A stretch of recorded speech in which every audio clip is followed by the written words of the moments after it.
The views and opinions of the hosts and guests are their own and do not necessarily reflect the position of the management and staff of Guardian Network.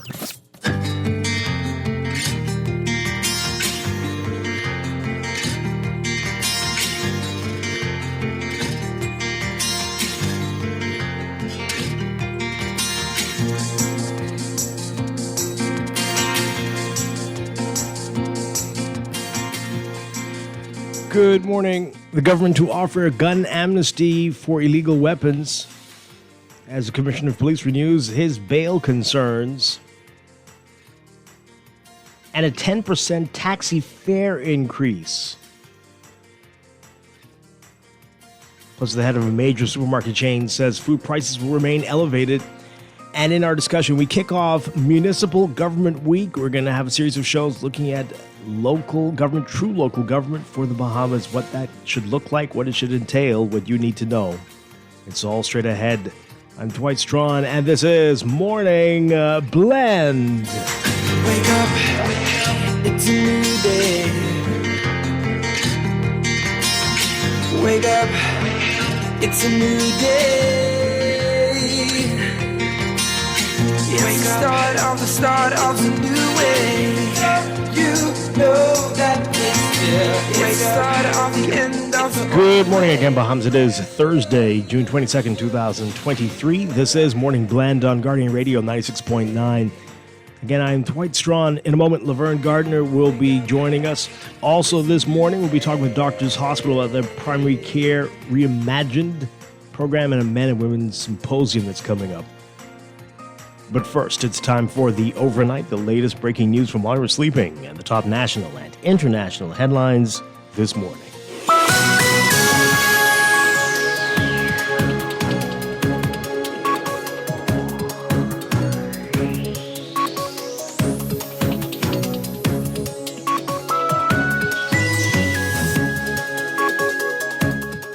The overnight Minister of State for Social Services and Urban Development, Lisa Ramming, says that the government will launch a 2-week gun amnesty to give people an opportunity to turn over illegal guns without fear of prosecution.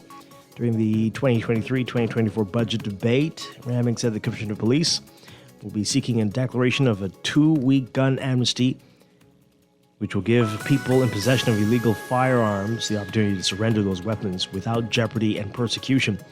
She says, quote, "There will be no reward of money to surrender any illegal firearms. You will not be paid. The stark reality is that there may be some among us who have inherited a firearm from a husband, grandfather, or uncle who may have had it locked in a safe and just paid no attention to it. We say time to give it up and bring it in. There may also be individuals, particularly young men living in tough communities, who are so honest, hardworking, and they themselves acquired an illegal firearm with no intention of committing a criminal act, but only just to protect themselves. We say it's time to give it up and bring it in." Ramming saying they're providing the opportunity for those to surrender the firearms because they believe if just one weapon is taken off the streets, that reduces the chances of it being used in criminality. You may recall back in 2011, then Prime Minister Hubert Ingraham faced increasing murders and gun violence in the country. He also announced a 30-day gun amnesty. Police say 75 guns and 4,777 rounds of ammunition were turned over. Meanwhile, Commissioner of Police Clayton Fernando pleading with the system to get it right, his words, after 19-year-old Warren Street resident who was on bail accused of sexual assault was arrested in connection with 2 recent sexual assaults, including an attack on an 83-year-old woman. According to police, the woman was beaten and sexually assaulted at her home on Market Street at 2:30 p.m. on Monday. The commissioner saying, quote, "This is an individual who should not have been on bail."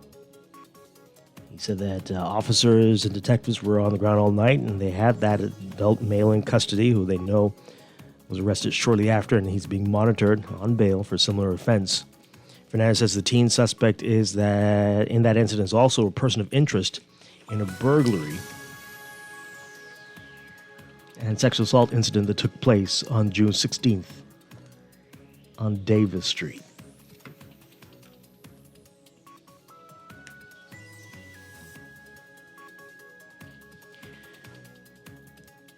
Also from the House, State Minister of Transport and Housing, JoBeth Colby-Davis, announcing that a 10% taxi fare increase and a new code of conduct policy is expected to be implemented by September. Taxi drivers have been demanding a fare increase since the reopening of the economy after the COVID-19 pandemic for more than a year, citing higher fuel prices and lower tourist numbers. And Super Value food store chain owner Rupert Roberts says that notwithstanding all the creative measures employed by buyers in the grocery store industry, particularly within his establishment, he says food prices will remain elevated into next year and will probably continue to rise. Roberts says the only commodity that he sees going down right now is corned beef. He says sugar is up, rice is up, and most commodities have gone up. He says, quote, "I don't know what's fueling it, but we tripled up on orders from China. And of course, the freight rates from China have actually come down. We locked in the prices on China goods at least until the end of the year."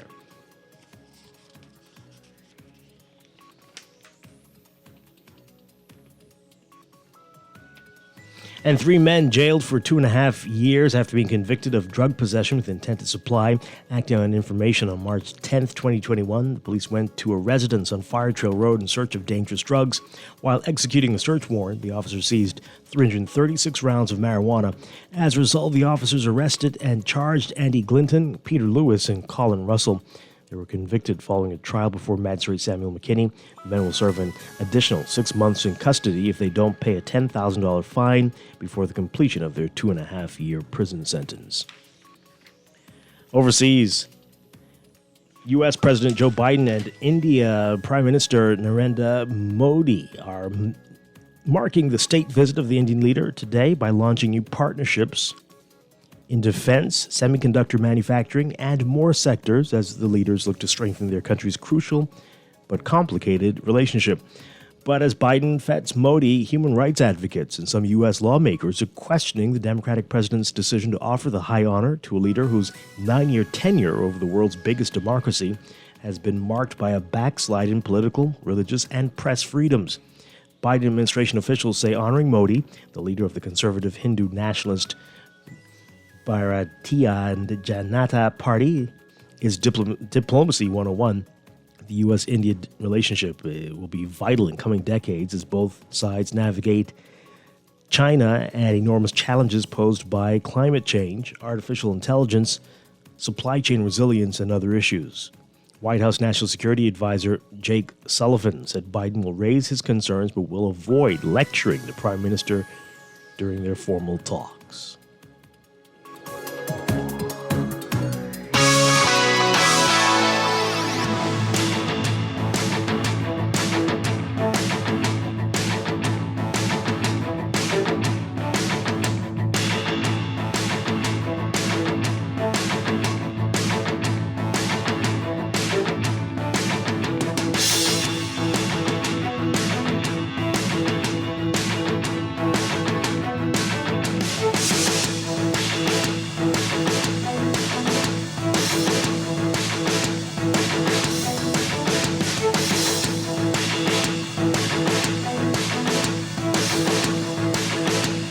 In sports, Anthea Charlton may be the new big talent in female sprints in the Bahamas, but may be part of a bright future. But veteran Anthony Strachan isn't paying much mind to it. She's more focused on what she needs to do at Nationals come July 5th through 7th, when she'll take on all challenges Charlton and Strachan likely to meet on the track for the first time in their careers. The B3A's Junior and Senior National Track and Field Championship set for July 5th through 7th at the Thomas A. Robinson National Track and Field Stadium. You can read about this potential showdown in today's Guardian Sports section. That's sports, and that's the overnight. Time for your first look at weather.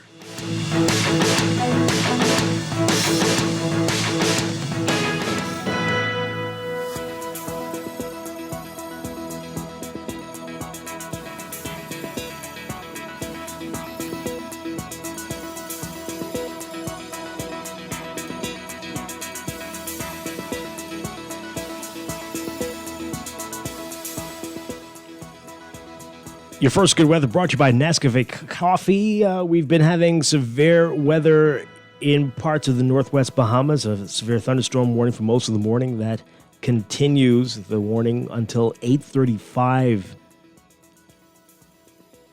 a.m. A severe thunderstorm warning in effect for Abaco and New Providence. The warning is now in effect for the Berry Islands, North and Central Andros as well, but the warnings have been discontinued for Grand Bahama. Thunderstorms ongoing and will continue to be severe at times, causing strong gusty winds, dangerous lightning, torrential rain, flooding, hail, and possible waterspout or tornado activity. And we're definitely seeing those conditions in New Providence at this hour. Here's what's going on. We've got an upper-level trough that continues to enhance the possibility of showers across the northwest and central islands, while a strengthening surface high pressure is generating moderate to fresh breezes. And a plume of Saharan dust will drift across the southern islands, producing hazy conditions. Lots of warnings. Boaters in the northwest and central Bahamas should be alert, as there's a threat of waterspout activity. Residents living in low-lying areas and flood-prone areas, especially in the northwest Bahamas, should exercise caution, as there will be periods of heavy and prolonged rainfall events and possible flooding. In the southern Bahamas, beachgoers are urged to exercise caution due to the risk of rip currents along eastern and Atlantic shorelines. And residents that are asthmatic or sensitive to air irritants should take all precautions to limit their outdoor exposure in the southern Bahamas as a result of the incoming Saharan dust. For all areas today, forecast calls for variably cloudy, hot, and humid conditions. Scattered showers, isolated thunderstorms, especially in the northwest and central Bahamas. Some showers could be heavy and thunderstorms strong to severe at times. Mostly sunny, hot, and breezy with isolated showers or thunderstorms. In the southeast Bahamas, becoming fair, warm, and breezy tonight. For boaters, small craft caution remains in effect for the southeast Bahamas. Expect gusty winds and higher seas in or near showers and thunderstorms. Wind southeast to south at 10 to 15 knots and gusty at times for the northwest and central islands. East to southeast at 15 to 20 knots in the southeast Bahamas. Seas 2 to 4 feet in the northwest and central islands, but 4 to 6 feet in the southeastern Bahamas. Temperatures today getting up to around 90 Fahrenheit, 32 Celsius, but the heat index will still be a factor. This is a high one today, expected around 113 degrees Fahrenheit, 45 Celsius. You definitely want to avoid the sun today and being exposed to sunlight for extended periods. Not today, when it's not raining. And the overnight lows tonight getting down to about 75 Fahrenheit, 24 Celsius. That's your first look at weather this morning. We'll have your extended outlook and look at the tropics coming up after traffic in just a bit. Your first look at weather brought to you by Nescafe Coffee. Elevate your coffee experience with Nescafe Gold.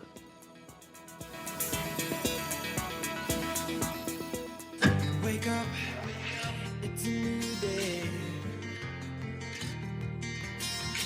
It's time for a break, but when we come back, we're discussing the day's top stories right here on Morning Blend on Guardian Radio 96.9, your home for fresh news and smart talk all day.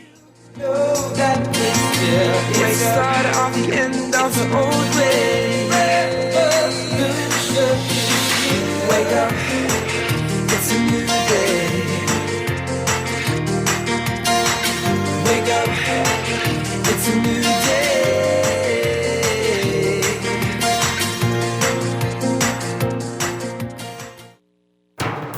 I'm Lasagna Mizik, Managing Director of RBC Royal Bank Bahamas, with some big news that will elevate your debit card experience. RBC's new Visa debit chip card will soon be here. To make things easier for you, we're offering free FedEx delivery when you validate your contact details. No need to wait in line. We'll bring the card straight to you. Call 356-8500. Select option 7 for Visa Debit Direct Line and update your delivery address. Our team is available weekdays between 9 a.m. to 5 p.m. Take advantage of the security and convenience of chip and PIN technology. Free delivery is for a limited time, so act now. Doctors Hospital has reimagined primary care. We have invested to improve our health system, ensuring that accessible, affordable, world-class clinical care is closer to you. We understand that your relationship with a primary care provider shapes the foundation of your overall health. Our new modern primary care facilities are where critical diagnoses and true personalized treatment begins. With locations across New Providence, Grand Bahama, and Exuma, we invite you to experience the Doctors Hospital difference. Book your next appointment at clinics.doctorshosp.com. You could win your share of $1,000 and free annual memberships when you apply for your Mobile Assist Visa Travel Rewards Card. It's a prepaid visa that gives you access to travel and online shopping deals worldwide every single day. Enter automatically when you successfully apply through our Mobile Assist app. Use your prepaid visa 5 times or more, and you are automatically entered to win your share of $1,000. See our social media pages for more details. Apply, save, and win with Mobile Assist. Tired of paying too many bills and loan payments each month? Shrink your monthly debt payments down to one easy payment with our debt consolidation loan. It also has a built-in savings that pays you 5% interest. Inquire about our debt consolidation loans today. Call 356-7764.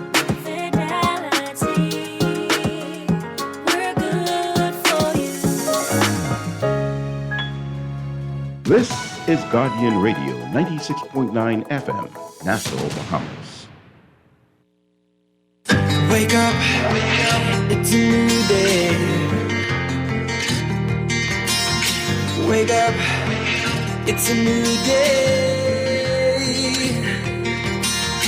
It's the start of a new way. You know that it's the start of the end of the old way. Welcome back to Morning Blend here on Guardian Radio 96.9. We're streaming live on GuardianTalkRadio.com and on the Guardian Radio app for smart devices. We're also on your televisions on Cable Bahamas Channel 969 and BTC Flow Channel 612. You can tweet us at MorningBlend969 or Facebook.com/MorningBlend969. Text us 422-4796 on the Guardian Radio text line powered by BTC. Standard text rate supply. Once again, I'm Dwight Strachan. Joining me now, Laverne Gardner. Laverne, good morning. Good morning. Doing well, doing well. Do we lose you there? I think we just lost. I'm sorry. There we go. I think I just accidentally hit the mute button. Okay. Can you hear me now? Yes, we can. Yes, we can. Great to have you with us. Hope your weather is cooperating a lot more than what we're experiencing here in New Providence at this hour. Well, I don't know what you're experiencing, but our weather's been unpredictable for about a week now. Mm-hmm. We have, the sun comes out at 6 o'clock in the morning at 250 degrees. And then at some point, we experience lightning, thunderstorm, gale force winds just about every day. Yeah. No, it's crazy. It's crazy. Mm-hmm. It's either scorching hot or pouring. Pouring rain. That's all. I mean, hey, it is the rainy season. That's what's going on, but it just seems like intensified. Yeah. I mean, like you said, the rainy season. But not that I recall. I remember, it being the thunderstorms, lightning, and and these winds. It's sometimes it's whistling in the night. Yeah. This morning, we're apocalyptic conditions out in New Providence this morning. Oh wow! Very, very, very dark, very strange. Mm-hmm. Yeah. So, folks, if you're on the streets, be very careful. The roads are flooded, and people, please. You might be able to see, but people can't see you, especially if your car is dark. So turn on your headlights or put them. Please, and exercise caution and patience. It amazes me when I'm unfortunate enough to travel and it's, pouring rain, you can barely see, and people are just trying to still go at normal speed, winding in and out of traffic. Slow down. Yeah, absolutely. And be careful. And we've said it a million times before, if your car has an automatic headlight setting, leave it on that. It'll turn off the lights by itself, turn them on when it's too dark, because either you all forget or you just don't care or you don't know any better. I don't know what it is, but too many people driving without headlights in that storm this morning. Really dangerous stuff. Really dangerous. But anyway, hope everybody can make it where they need to go if they do need to go there this morning. All right, so a lot to get to. We are kicking off Municipal Government Week. We've got about 4 shows. Maybe you might be able to get it to 5. And we're going to be looking at this from many different angles. People from other parts of the world talking about how local government really works there and who does what and why they don't have concerns about what the local representatives do versus what the MP does, because it's clearly decided and marked out, and it is not an issue. But anyway, we're going to be getting that different perspectives from around the world. Today we're going to, I don't think we ever did. We had people on who were part of the committee, but I don't think we ever really went through what was proposed for New Providence, the Local Government for New Providence Committee, really going through every line of the proposal for local government and how it would work. So we're going to do that this morning. And Laverne, you've read it. I hope you have, because I sent it to you many months ago. But we, right, Laverne? Yes, Okay. I got it even before you sent it There to you me. go. And yes, I have gone All through. right, so great. We're going to have a good discussion about that, and we want to engage our listeners in that as well. All right, so that's coming up later in business. We're talking with Doctors Hospital. They are reimagining primary care, and they also have a men and women symposium. We'll get details about that. That's all ahead. But first, let's get into what else is in the news.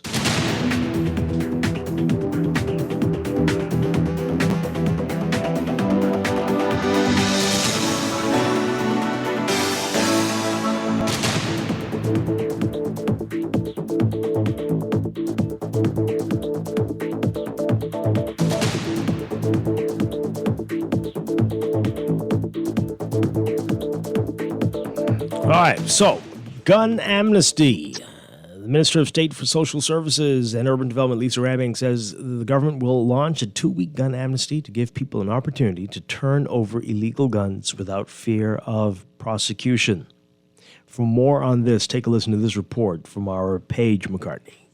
The Ministries of National Security, Social Services and Urban Development and the Royal Bahamas Police Force are embarking on a new campaign to get more guns off the streets and hopefully reduce the number of violent crimes in the country. Minister of State for Social Services and Urban Development Lisa Ramming announced today in Parliament that the Commissioner of Police will seek a declaration for a 2-week gun amnesty as a part of Urban Renewal's campaign to end gun violence. I turn your attention to what I call a groundbreaking crime prevention initiative, conceived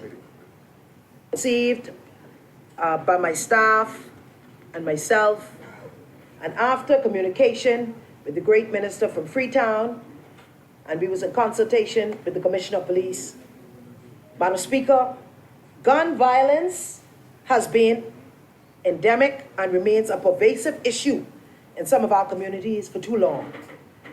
We cannot let another young person be gunned down and just step over their body or create a video and circulate it around to social media and think that is a fad. It's not enough to just blame the Minister of National Security and the security forces. We really must join forces to do something that says enough is enough. The majority of the more than 50 murders recorded so far this year were the result of gun violence. Ramming didn't indicate when the amnesty would begin, but noted that government is injecting $100,000 into the initiative to promote anti-gun and anti-gun violence throughout the length and breadth of the Bahamas. Addressing this type of violence requires continual adaptation, diverse partnerships, and rigorous evaluation. This is why very shortly, Urban Renewal, in conjunction with the Royal Bahamas Police Force Urban Renewal Team, is launching a Say No to Guns campaign aimed at preventing and reducing community gun violence. And I cannot side opposite. I don't think you should say a word but this. Madam Speaker, this initiative will be a multifaceted approach Along with the Royal Bahamas Police Force and a variety of community groups, we will embark on a massive campaign through the length and breadth of the Bahamas. More than 160 firearms have been seized by police so far this year. Today, Commissioner of Police Clayton Fernander told reporters that just yesterday, a special operation led to the confiscation of illegal firearms at a courier company in western New Providence. The police have recovered 10 firearms. They were pistols. All of the weapons were fully loaded. Acting on information intelligence, the task force unit, firearms task force unit, proceeded to a location off Tony Dallin Highway, a business establishment, where they conducted a search and recovered those weapons. Police said 3 men ages 42, 23, and 21, along with 2 women ages 28 and 22, were arrested and are currently assisting with the investigation. Fernander said police are following strong intel to get more illegal firearms off the streets. We know, based on the intel, that it came in from the U.S. So the task force unit, they continue to work on intel, and we are making some good inroads in this fight with respect to firearms. If you look in the weekend review, we have arrested and put before the court number of individuals who was found on the street. Who knows, they were destined for the streets. So we were able to stop it. And we will continue to do more in this fight to rid our streets of illegal weapons. Oh, hey, our Paige McCartney with that report there. All right, so there's more on what Lisa Ramming is saying in the NASA Guardian today. Our Travis Cartwright-Cal writing about it. And you heard it earlier in the overnight at the start of the show. So she says, quote, "Let me make it clear, there will be no reward of money to surrender any illegal firearm. You will not be paid. The stark reality is that there may be some among us who have inherited a firearm from a husband, grandfather, or uncle, who may have had it locked in a safe and just paid no attention to it. We say time to give it up and bring it in." Mm-hmm. Yeah. Inherited, yeah. Sure. Quote, "There may also be individuals, particularly young men, living in tough communities who are so honest, hardworking, and they themselves acquired an illegal firearm with no intention of committing a criminal act, but only just to protect themselves. We say it's time to give it up and bring it in.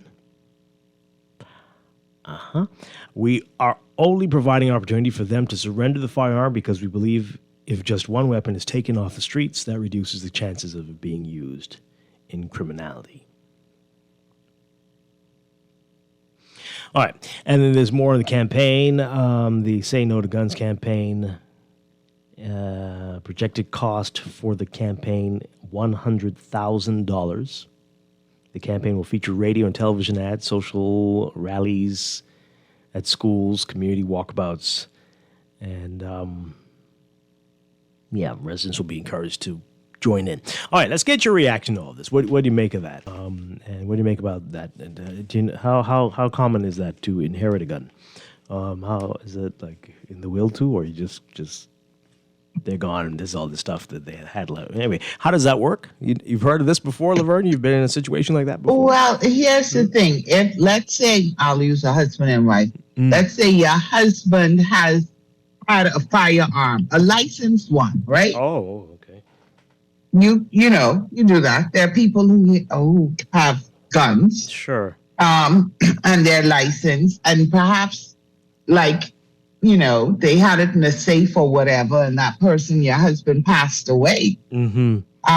You may not be thinking about the fact that, okay, he does have one, you're grieving, whatever, but you find that he does. Okay, yes, he did have one. What do I do? Sure. You're not renewing it. So this is your opportunity to turn it in, because maybe you don't know how this works. You're not sure. You don't want there to be an issue. So that's how you end up with a firearm. Nice. Inherited, I guess that's their term, but that could vary. That's a thing. That could very well be it. Okay. I'm glad that you brought up the scenario of the person with the licensed firearm. Sure. Right. But yeah.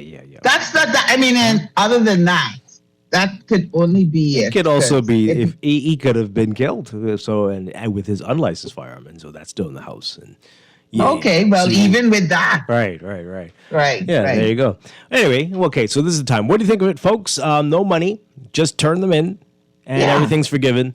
323-6232. No money, but no jail time. Yes. That's the plus. That's your money right there. Yeah. 325-4316. 325-4259. Call us toll free, 242-300-5720. Tweet us, Facebook us, text us, 422-4796. I mean, I think it's great. Whatever it takes to get these guns away from people. But this is an interesting one that she brought up, though. So for the honest, hardworking people who've acquired a gun just for protection. Now, has the threat gone away? Are they going to? Why would they give that up if they still don't feel safe? Right. So and we can do that. Which one? We can acquire a gun. Well, as an honest, hardworking person. Are you honest? I can just acquire a gun and get it licensed. No. They're not talking about licensed. Stop this now. They're not talking about licensed. Why are they not talking? They're not talking about licensed. My thing is, I'm an honest, hardworking person, but I acquired a gun dishonestly because I felt unsafe. Particularly young men, you got to be of a certain type of person to get a licensed handgun. But you know what? You just made a good point. Mm-hmm. So when you said, has the threat been removed? Right, that's what I'm saying. Why would they feel comfortable enough to, just be... Let me just go turn this in. Right. I no longer feel unsafe. I no longer feel threatened. So, just asking questions. I'm not picking just asking. Right. And what have we done? In any event, if you're an honest, hardworking person and you felt unsafe, for whatever reason, and you acquired a gun illegally, here's your opportunity to turn that gun in without any consequence, because, my friend, what happens in life is that you have it, you don't intend to commit a crime, right? But someone tips the police off or the police finds it, and you end up facing jail time. See? And exactly. So... If you are that rare individual, I don't know if you're rare, but if you're the individual who bought a gun so you could sleep better at night, but you actually can't sleep well at night because the gun was illegally bought, well, then turn the gun in. Turn it in. Yes. Turn it in because, it isn't going to work out well for you. And you're going to end up in a situation that you didn't want to end up in. Hey, let's see what this caller is saying. Good morning. You're on the air. Hey, good morning, Dwight. Hi. And good morning, Laverne. Good morning. Good morning. Hey, guys, I mean, the gesture the government is coming with, right, in my opinion, it's a good one, right? But they continue to show that they are out of touch with the realities of this country, man, because at the end of the day, the Nassau hasn't got no more safer for nobody except for the post. Maybe our leaders. But for the regular Joe Blow on the road, Nassau ain't get no safer. Mm-hmm. Right? So what is going to be the motivation for these fellas what have these illegal ammunition to bring them in? It just can't be a gesture. Right? So it shows that, again, Dwight, status quo is killing on, right? Dwight, let me just lean to the left a little bit, right? Let me show just to show that the status quo is killing our nation. In the budget, our education budget was decreased and our government travel budget will increase. So, well, no, the travel budget was decreased as well. But right, okay, well, sorry, my bad. But I thought it increased it. They must decrease it again. But at the end of the day, Dwight, right? How a nation, any civilized nation today, with all of the problems when it comes to literacy and education and all of those things, how a government could take the initiative to reduce the budget for education? It shows that the government really don't have no idea what they are doing or no care for the Bahamian people. So all of these smoke screens to keep us looking the left while they going right, it's coming, Dwight. I need you to know it's coming. It's coming, Dwight, because hey, are you counting the gun amnesty as part of a smoke screen? You're putting that in that category? Dwight, let me tell you why I could call it a smoke screen, right? And in the next week or 2 or 3 or 4, we're gonna have this conversation again. There's no way that gesture is gonna motivate no significant amount of a gun apprehension or turned in this country, because there's no peace on our street. And just for these people to believe that they could just come and utter nonsense and they can have some people them moving, that's a next example to show how out of touch our leaders are, man. You nobody listening to them? Okay, all right, I hear you.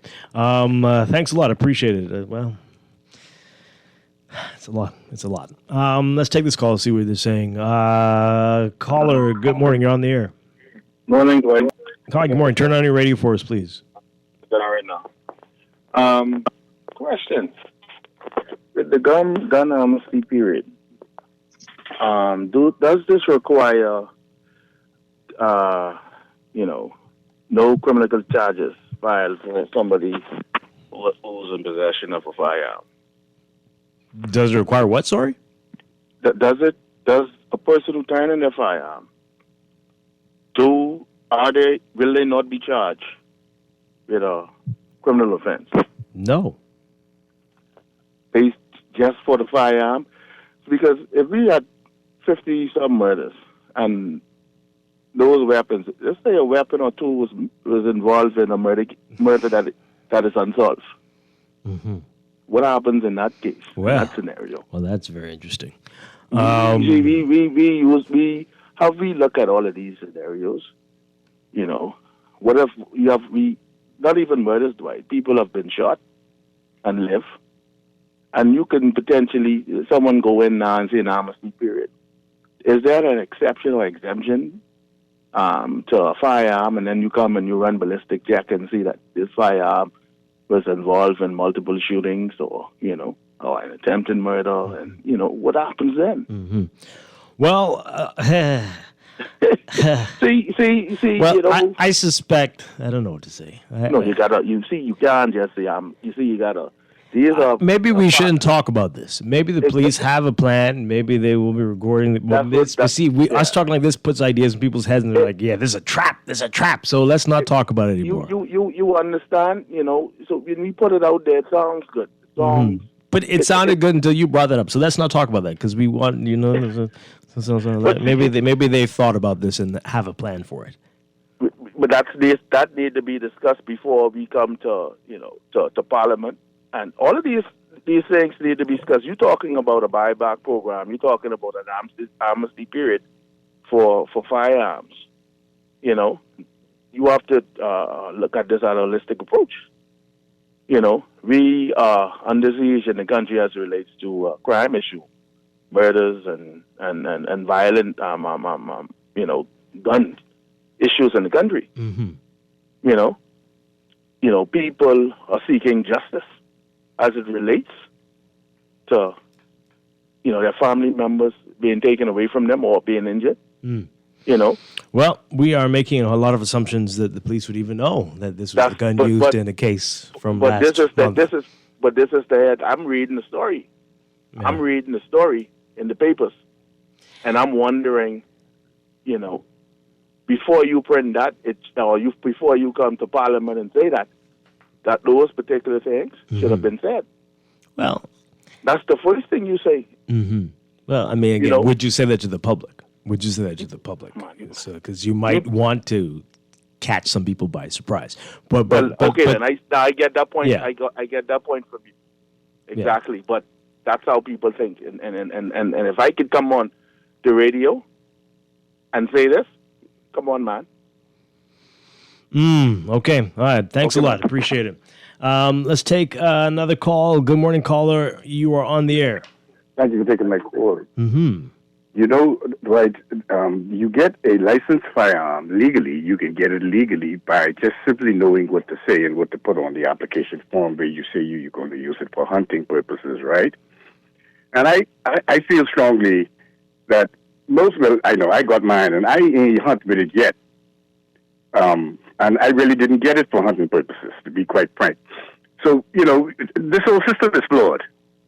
Is it that you know, we just have to issue it because you put on the application form, I get it for hunting purposes, so I never had a record, so I'm automatically issued. Is that the way we're doing it now? I mean, because here it is now, we have legislators who are stuck. They tried this amnesty thing before. It was successful to some degree, and this one probably would be too. But we're legislating morality. And I don't know how well that has happened before. And I am beginning to side with a family member of mine who believes that, you know, communism, socialism, to some degree, works. Just my opinion.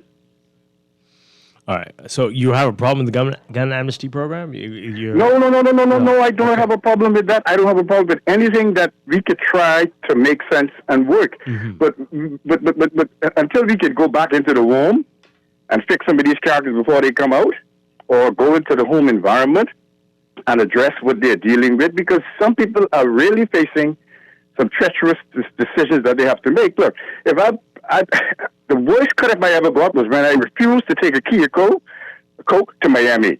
I failed. They beat me bad. That was a good lesson for me to get out the game. Now, ain't much people can get to that point where they're going to get beat bad. They may get beat bad, and then they can retaliate. So everybody at a point in life becomes desperate. But, you know, and they try things, and it just don't work. Now, I know that I should say that. Now, you every day you say something that makes my head. So what is you're gonna have to come on the show one day and tell us your story, because you've clearly been. But I mean, everybody have a story. Well, not like that. I mean, who did you know these people, or they just? Yes, my friend.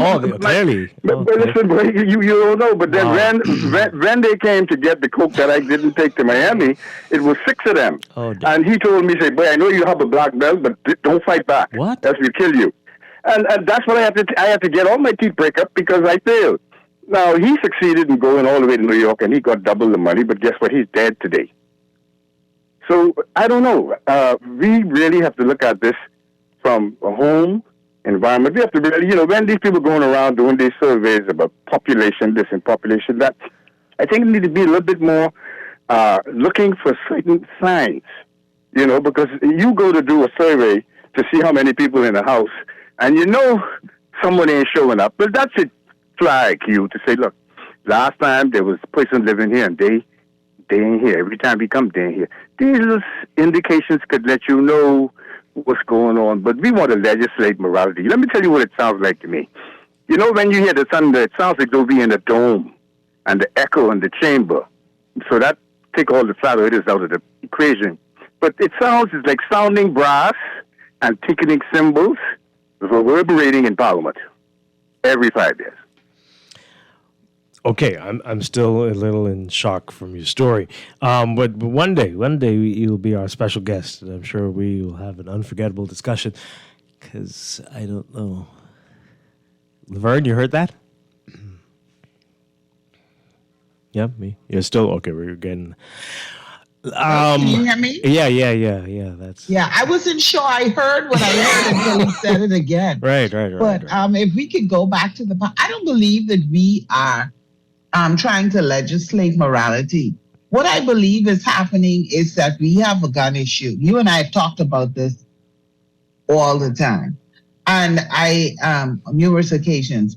And this is the government's attempt at doing whatever they can do to get guns off the streets. And so, and we're not the first country to have done this. They've done this in other parts of the world. We've done it in the Bahamas before. We've done it and here we've before. done it in the Bahamas before. Yes, we have. That's right. And so I don't see it as legislating morality. What I see it as is an opportunity, or, you know, them just trying to say, hey, we have a problem. We're saying to you right now, if you bring this weapon in for however, just for this window, you bring it in, that's it. And I just think it's just, you know, you're sitting down and you're saying, what can we do? Because clearly we have a gun problem. Mm-hmm. And this is just another measure. I don't see it as anything to do with legislating morality. Right. And it doesn't impact people who have guns legally that are licensed. Because why do you have to turn your gun in if you got it legally? Mm-hmm. and it's licensed? It's the correct kind of gun, because you can't have, if I'm not mistaken, you can't have every kind of gun. But if you have whatever is legal and it's licensed, this doesn't apply to you. Yeah. And even if you decided to turn it in, you could turn your gun in at any time because you're not breaking the law. But this is for these guns, for people who have a gun, know they don't have it legally, don't know what to do with it, because they're afraid to turn it in because maybe they don't want it anymore, or it's also just a way to get some of these guns off the streets. Absolutely. So, Dwight, to me, if 5 people turn it in, it's a win. Yeah. If we only get 5 gun turns in, it's a win for me. All right, we got to take a break. 5 less guns. This is Morning Blend on a Thursday morning here. We'll be back. Stay with us. Got a whole lot of soul. Good God.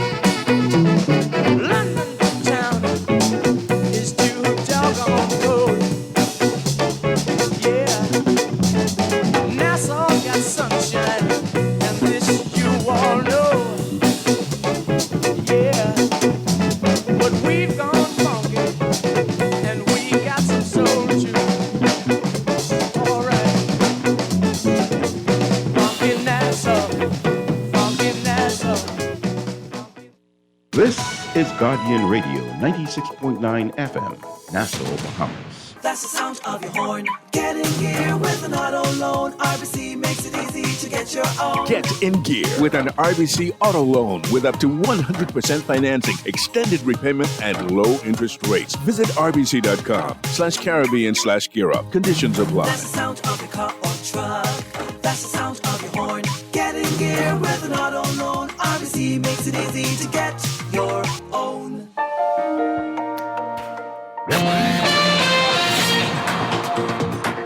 It is time for your first look at traffic for the morning, brought to you by RBC. Get in gear with an RBC auto loan. Okay, we've got a number of things to tell you about in your real-time traffic, stuff that we don't normally see at this hour, and perhaps it's rain-related and flooding. We've got a lot of flooding on the streets, but John F. Kennedy Drive, heavy traffic westbound along Lake Cunningham for the whole stretch, basically from Bahamar Boulevard and Gladstone Road, straight up the length of Lake Cunningham westbound. You're not going to be moving at all. If you can, avoid that area entirely. Don't get on JFK Drive. If you're going to use Carmichael Road, well, already plenty of other people have the same idea, and Carmichael's looking messy for you westbound, especially west of Gladstone Road on the way to Coral Harbor Road. Pockets along Cowpen as well.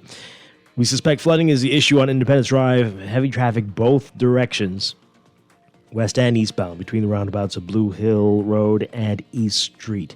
So not looking pleasant for you there. Traffic on East Street as well, from Sapodilla Boulevard up to about Soldier Road and that roundabout straight through with Independence Drive. And then we've got pockets along Prince Charles Drive, especially near Beatrice Avenue. But that is what we're seeing so far. Again, the heavy traffic along Lake Cunningham westbound on JFK. We'll try to figure out what's going on up there, but you want to avoid that area. And Carmichael Road westbound, heavy traffic there as well. Gladstone Road northbound, Munnings Road to about that roundabout with JFK looking busy for you too. Milo Butler Highway not looking bad at all. just north of Harold Road on the way to the roundabout Tawny Bloom Starling Highway. So that's what we're seeing right now. That's your real-time traffic, and your Morning Blend traffic alert will tell you about some road closures that you will see this evening coming up in our next traffic report after the 8 o'clock news. Traffic brought to you by RBC. Visit rbc.com/Caribbean/gear up for an RBC auto loan.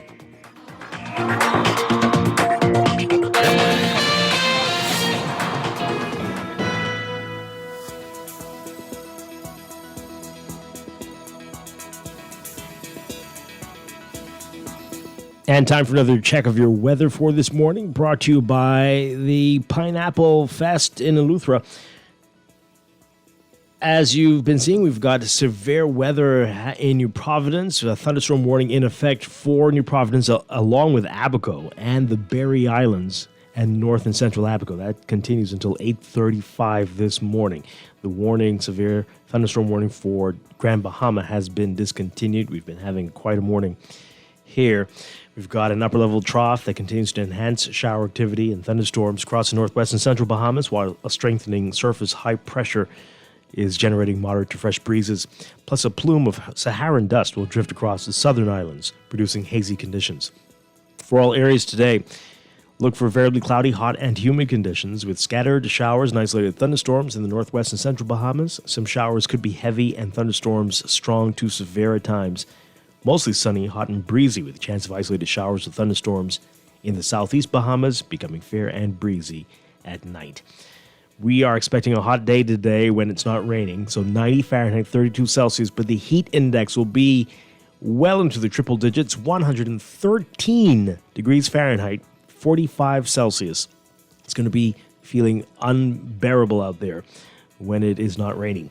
Overnight lows tonight getting down to about 75 Fahrenheit, 24 Celsius. Your extended outlook, upper-level troughing will persist across the northwest Bahamas through Saturday, while the plume of Saharan dust will spread into the central and southeastern islands, creating hazy skies, and that should aid in reducing the chance of thunderstorms. The strengthening high-pressure ridge will continue to generate moderate to fresh breezes. So for Friday, tomorrow, partly sunny, hot, and humid, with isolated showers and thunderstorms in the northwest Bahamas, sunny, hazy, and breezy in the central and the southeast Bahamas, isolated showers possible as well. Saturday, partly sunny, hot, and humid, isolated showers and thunderstorms in the northwest Bahamas, sunny, hazy, and breezy with isolated showers in the central and southeast Bahamas. A lot to talk about in the tropics, Brett, and a new depression behind it now. We will give you all those details after the 8 o'clock news. But this weather check has been brought to you by the Pineapple Fest, the 34th Annual Pineapple Fest, back and better than ever, happening June 23rd and 24th in Gregorytown, Eleuthera. For more information, visit Bahamas.com. Don't miss out on the sweetest festival on earth.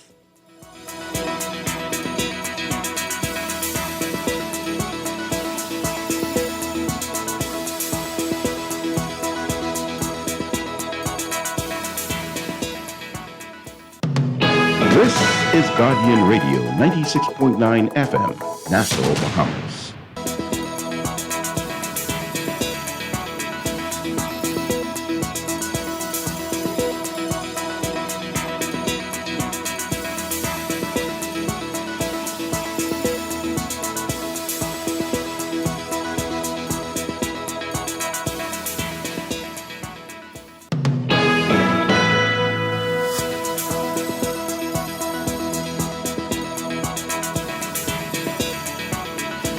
Welcome back to Morning Blend here on Guardian Radio 96.9. We're streaming live on GuardianTalkRadio.com and on the Guardian Radio app for smart devices.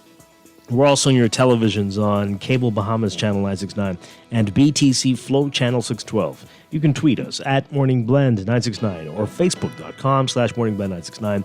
Text us on the Guardian Radio text line powered by BTC 422-4796 standard text rate supply. And now at 8:22, time for another check of your weather for today, brought to you by Bahamas First Insurance. A lot going on weather-wise. We still have that thunderstorm warning in effect for portions of the northwest Bahamas, including New Providence and Abaco, and now the Berry Islands and North and Central Andros. That is going to continue until at least 8:35. It may be renewed. We'll let you know if it is. But we've been seeing some severe weather this morning, and it's causing lots of flooding all over New Providence. here's what's happening. We've got an upper-level trough that continues to enhance this rain that we're seeing and this disturbed weather, unsettled weather that we're seeing across the northwest and central Bahamas especially. While for the southeast Bahamas, a plume of Saharan dust will drift across the southern islands, producing hazy conditions. All while we have strengthening high pressure that's generating moderate to fresh breezes. So, as a result, we've got a number of warnings. Boaters in the northwest and central Bahamas should be alert for possible water spout activity. Residents in low-lying and flood-prone areas, especially in the northwest Bahamas, should exercise caution, especially during heavy and prolonged rainfall events. In the southern islands, beachgoers being urged to exercise caution due to the risk of rip currents along eastern and Atlantic shorelines. And especially in the southern Bahamas, anybody with asthmatic conditions or sensitive to air irritants should take all precautions to limit outdoor exposure as a result of the Saharan dust. So, for today, for all areas, variably cloudy, hot, and humid, with scattered showers and isolated thunderstorms in the northwest and central Bahamas. Some showers heavy and thunderstorms strong to severe at times. Mostly sunny, hot, and breezy with a chance of isolated showers or thunderstorms in the southeast Bahamas, becoming fair, warm, and breezy tonight. Smoke craft caution remains in effect for the southeast Bahamas. Temperatures getting up to around 90 Fahrenheit, 32 Celsius, but it'll be another day with heat indices in the triple digits, hovering around 113 Fahrenheit, 45 Celsius. Not pleasant. If it isn't going to be raining for you today, you need to limit outdoor exposure to the sun. Overnight lows tonight getting down to about 75 Fahrenheit, 24 Celsius. In your extended outlook, upper-level troughing will persist across the northwest Bahamas through Saturday, while that plume of Saharan dust will spread into the central Bahamas, along with the southeastern islands, creating hazy skies, and this should help in reducing the chance of thunderstorms. And strengthening high pressure will continue to generate moderate to fresh breezes. So, for tomorrow, Friday, partly sunny, hot, and humid, with isolated showers and thunderstorms in the northwest Bahamas, sunny, hazy, and breezy, with the chance of isolated showers in the central and southeastern islands. Saturday, partly sunny, hot, and humid, with isolated showers and thunderstorms in the northwest Bahamas, sunny, hazy, and breezy, with the chance of isolated showers in the central and southeast Bahamas. All right, so in the tropics, quite a bit going on. We've got Tropical Storm Brett. Brett poised to bring strong winds and heavy rains to portions of the Leeward Islands later today and tonight. Brett is moving towards the west near 15 miles per hour, and this general motion is expected to, along with an increase in forward speed over the next few days. On the forecast track, the center of Brett expected to approach the Lesser Antilles later today, move across those islands by this evening and tonight, and then move westward across the eastern and central Caribbean Sea Friday and Saturday. Maximum sustained winds are near 70 miles per hour with higher gusts, and little change in strength is forecast today while Brett approaches the Lesser Antilles. Weakening is anticipated to begin tonight or Friday after Brett passes, and the system's likely to dissipate over the central Caribbean Sea by Saturday night. Behind Brett, we've got Tropical Depression 4, which is in the central Atlantic, and that depression is moving toward the west near 12 miles per hour, and this motion is expected to increase with a turn toward the northwest during the next few days. On the forecast track, the depression is expected to remain east of the northern Leeward Islands through the weekend. Maximum sustained winds are estimated to be near 35 miles per hour. Some strengthening is forecast during the next few days, and the depression could become a tropical storm in a day or two. Brett, no issue for us in the Bahamas. We've got to keep an eye on Tropical Depression 4, though. That is the latest with your weather. Morning Blend Weather brought to you by Bahamas First Insurance. Visit First Online Insurance and select a Bahamas First agent to purchase, pay, or renew your car or home insurance 100% online, or just stop by any Bahamas First agent. Bahamas First, celebrating 40 years as the first Bahamian general insurance company. What's first for you comes first for us.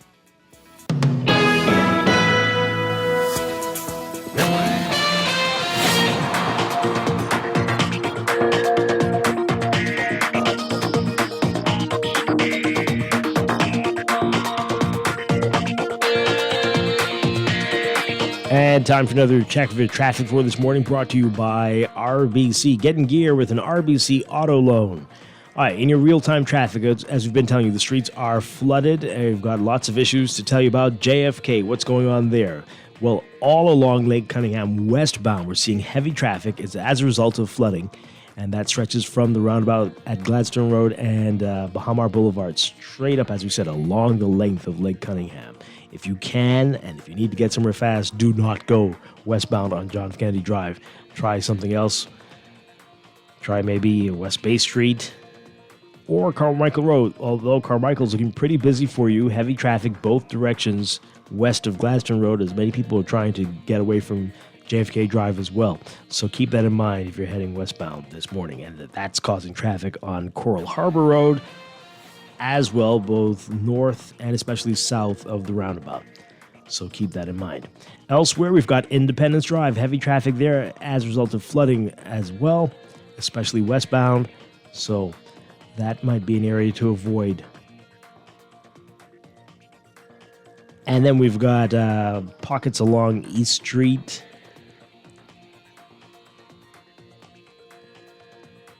And West Bay Street near Arawaki, also known for flooding. So keep that in mind. That's what we're looking at right now. That's your real-time traffic. We've got to remind you about what's slated to happen this evening. We've got some road closures and diversions. So police saying that they'll be hosting a graduation ceremony and passing out a parade for 247 police recruits. And the graduation open to the general public. It begins at 6 p.m. will be held in Rawson Square in downtown Nassau. As a result of this, there will be temporary road closures. And Bay Street will be closed to all vehicular traffic between 4 p.m. and 9 p.m.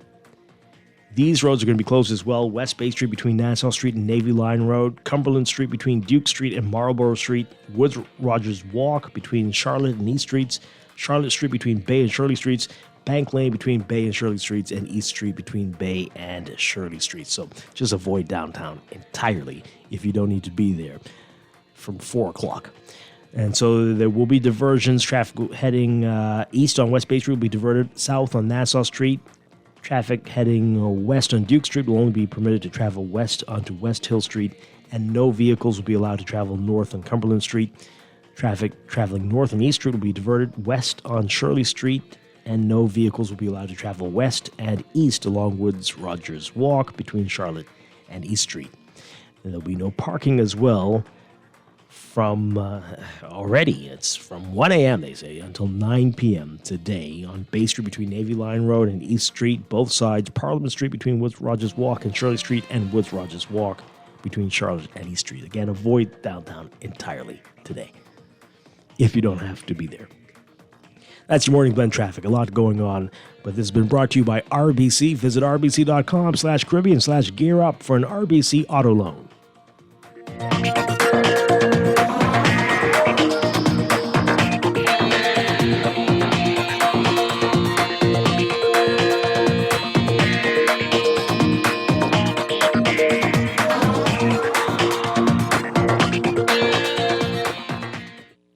When faced with an illness like cancer, we band together, and we at Cleveland Clinic in Florida have your back. From advanced cancer treatments to extra safety measures at all of our locations, we're with you on this journey. For every infusion and follow-up, for every step of the way, for every care in the world. Cleveland Clinic in Florida. Get the care you need when and where you need it. To learn more or connect with a local representative, visit clevelandclinic.org/Caribbean. Wherever you're headed, the Custom Computers Know-How team is standing by to help guide you in the East and the West. We now have 2 convenient locations on Patton Street in Palmdale and our newest store in the Caves Village Shopping Plaza through the Blake Road entrance. Discover the latest products by top international brands and the knowledge you need to unleash tomorrow's technology today. Drop by Custom Computers out east or out west. We're open Saturdays from 10 till 4. That's the sound of your car or truck. That's the sound of your horn. Get in gear with an auto loan. RBC makes it easy to get your own. Get in gear with an RBC auto loan with up to 100% financing, extended repayment, and low interest rates. Visit rbc.com/Caribbean/gear up. Conditions apply. That's the sound of your car or truck. That's the sound of your horn. Get in gear with an auto loan.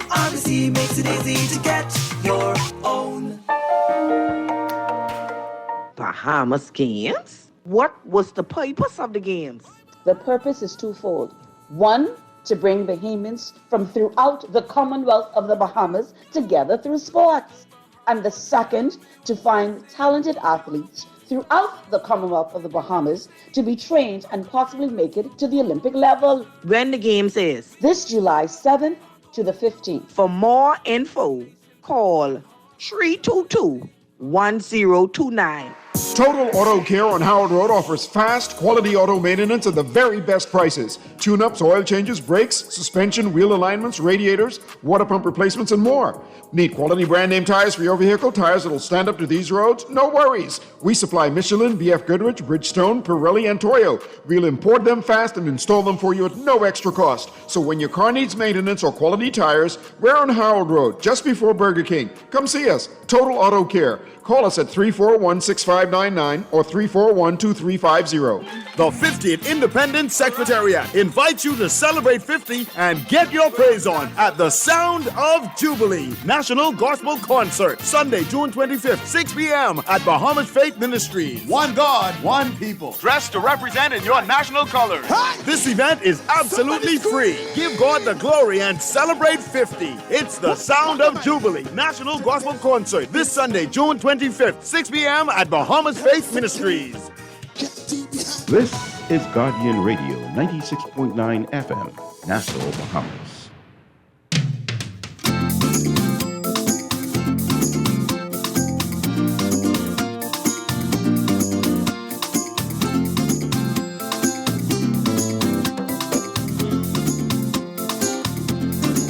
A pretty lady down the street one day, here's what she had to say. Life's been unkind in so many ways. I'll be evicted with 5 children, yes, hardly a cent to pay the rent on down head. Here's what she said. Oh, how I wish I could fly. I'd fly away so high, up with the birdies, way up in the sky. Things kinda getting to me. I need an escape.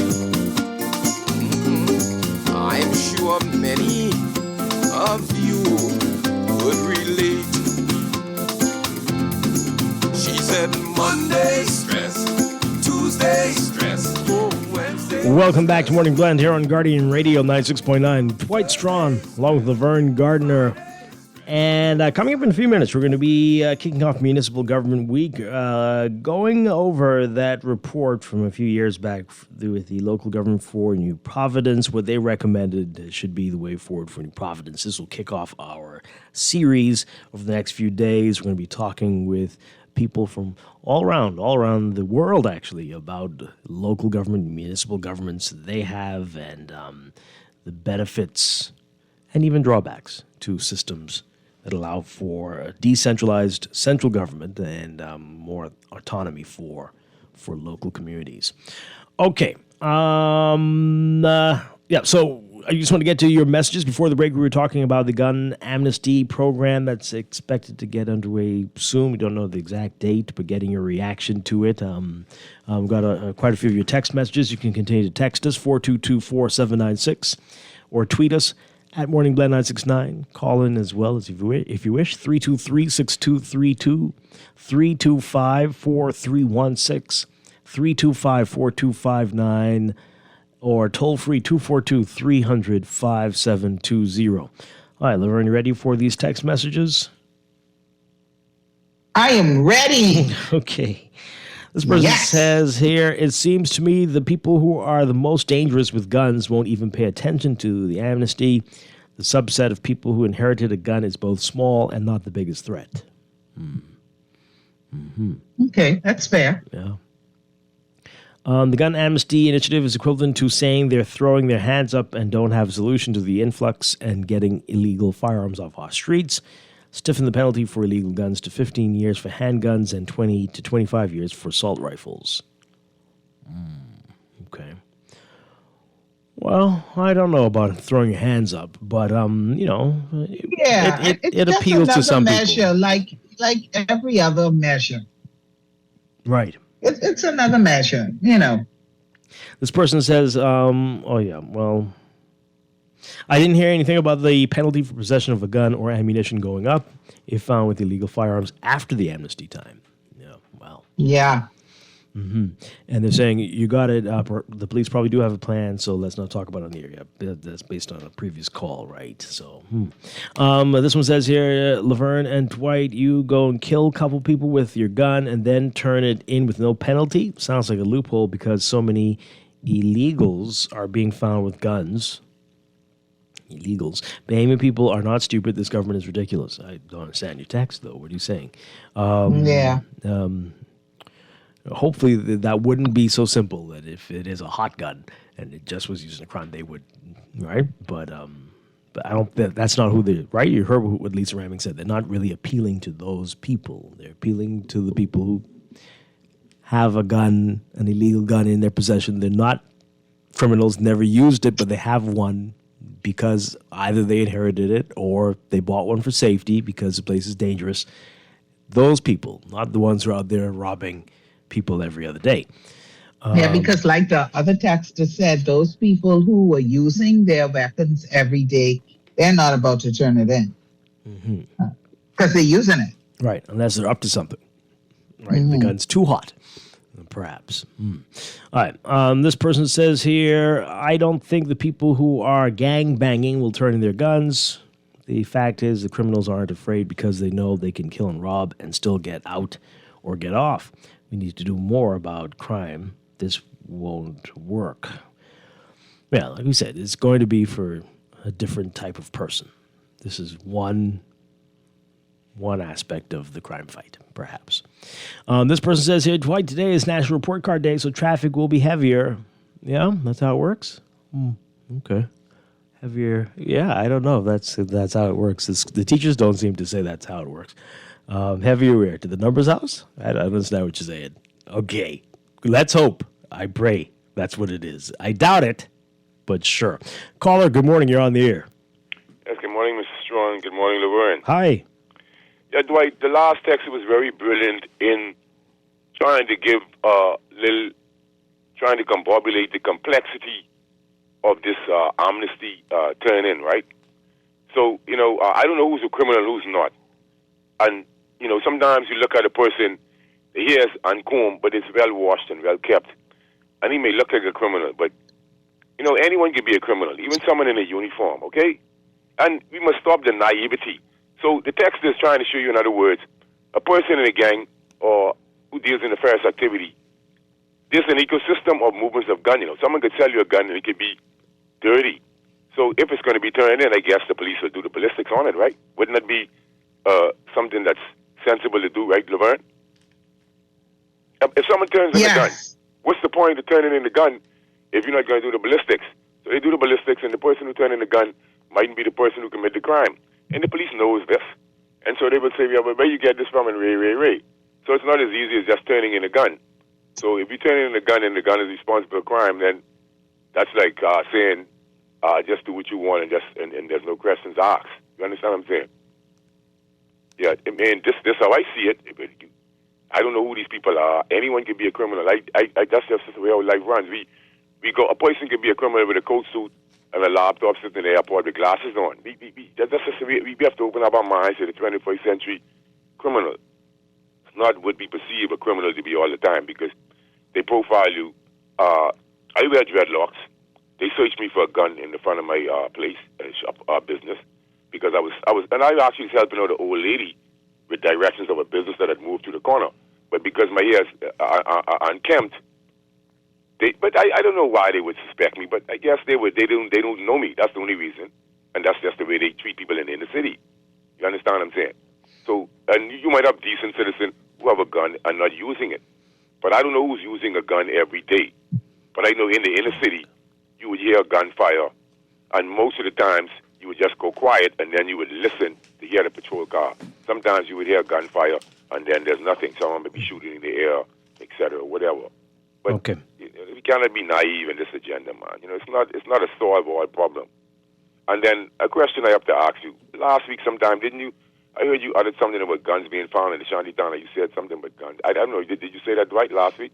I don't recall. I don't think so. Yeah, but why? I mean, it might have been on the why news. is the media downplaying the guns being found in the shantytown? I'm sure the media is not. It, right? I think I saw a story. I don't recall specifically talking about it myself. But like, are we going to discredit ourselves right out of reality?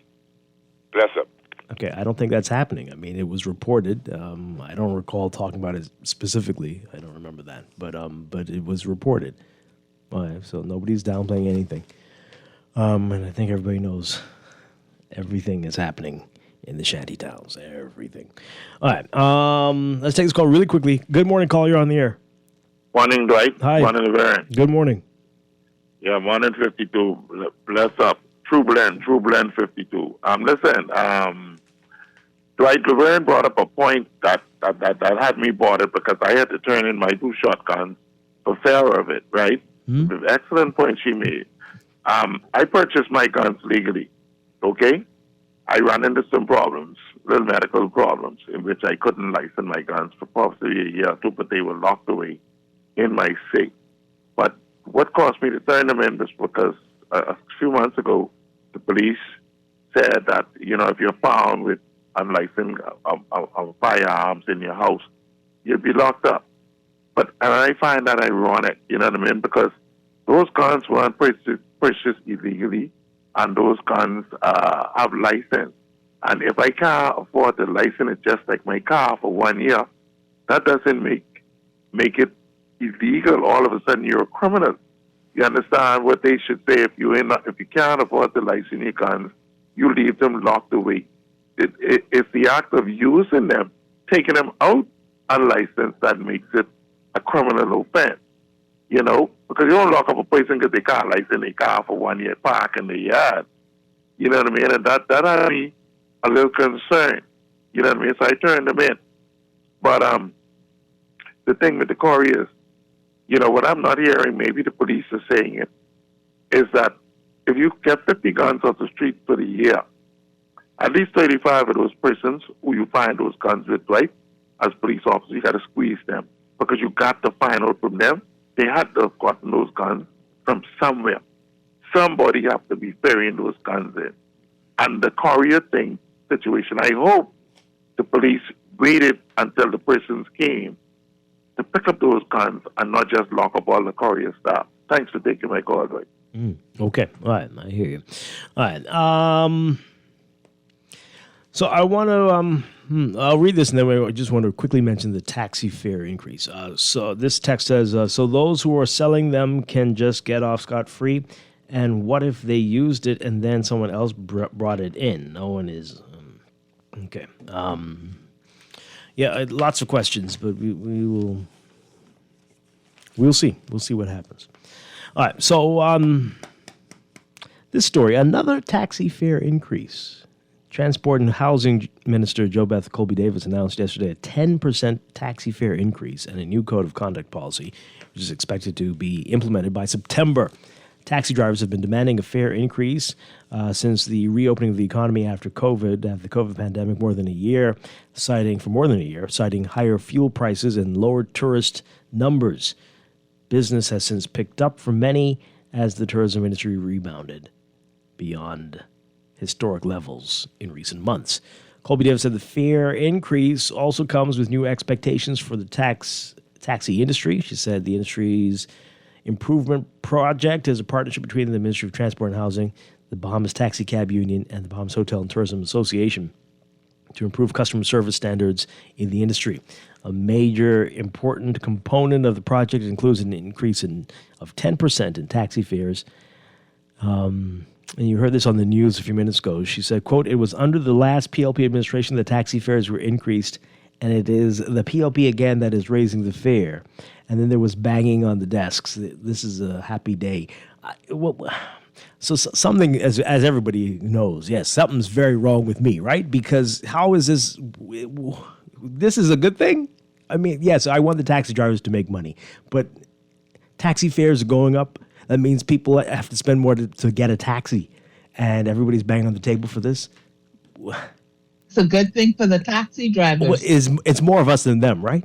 Right? Which no, or I know a lot of people got taxi plates recently, so there might be more of them than us. Which one is it? But so the cost of living going up again, but people banging on the table because this is great. Yeah. Yeah. We've heard did everyone something for the complain. taxi drivers. Oh wow, okay. We've heard people complain about how it costs, about what, $30 to get across the street in a taxi, and the fare is going up, and this is fantastic. Celebrate, oh happy day. What's really? I have a question though, Dwight. Mm-hmm. Yes. What about the bus drivers? The who? Bus drivers. What about it?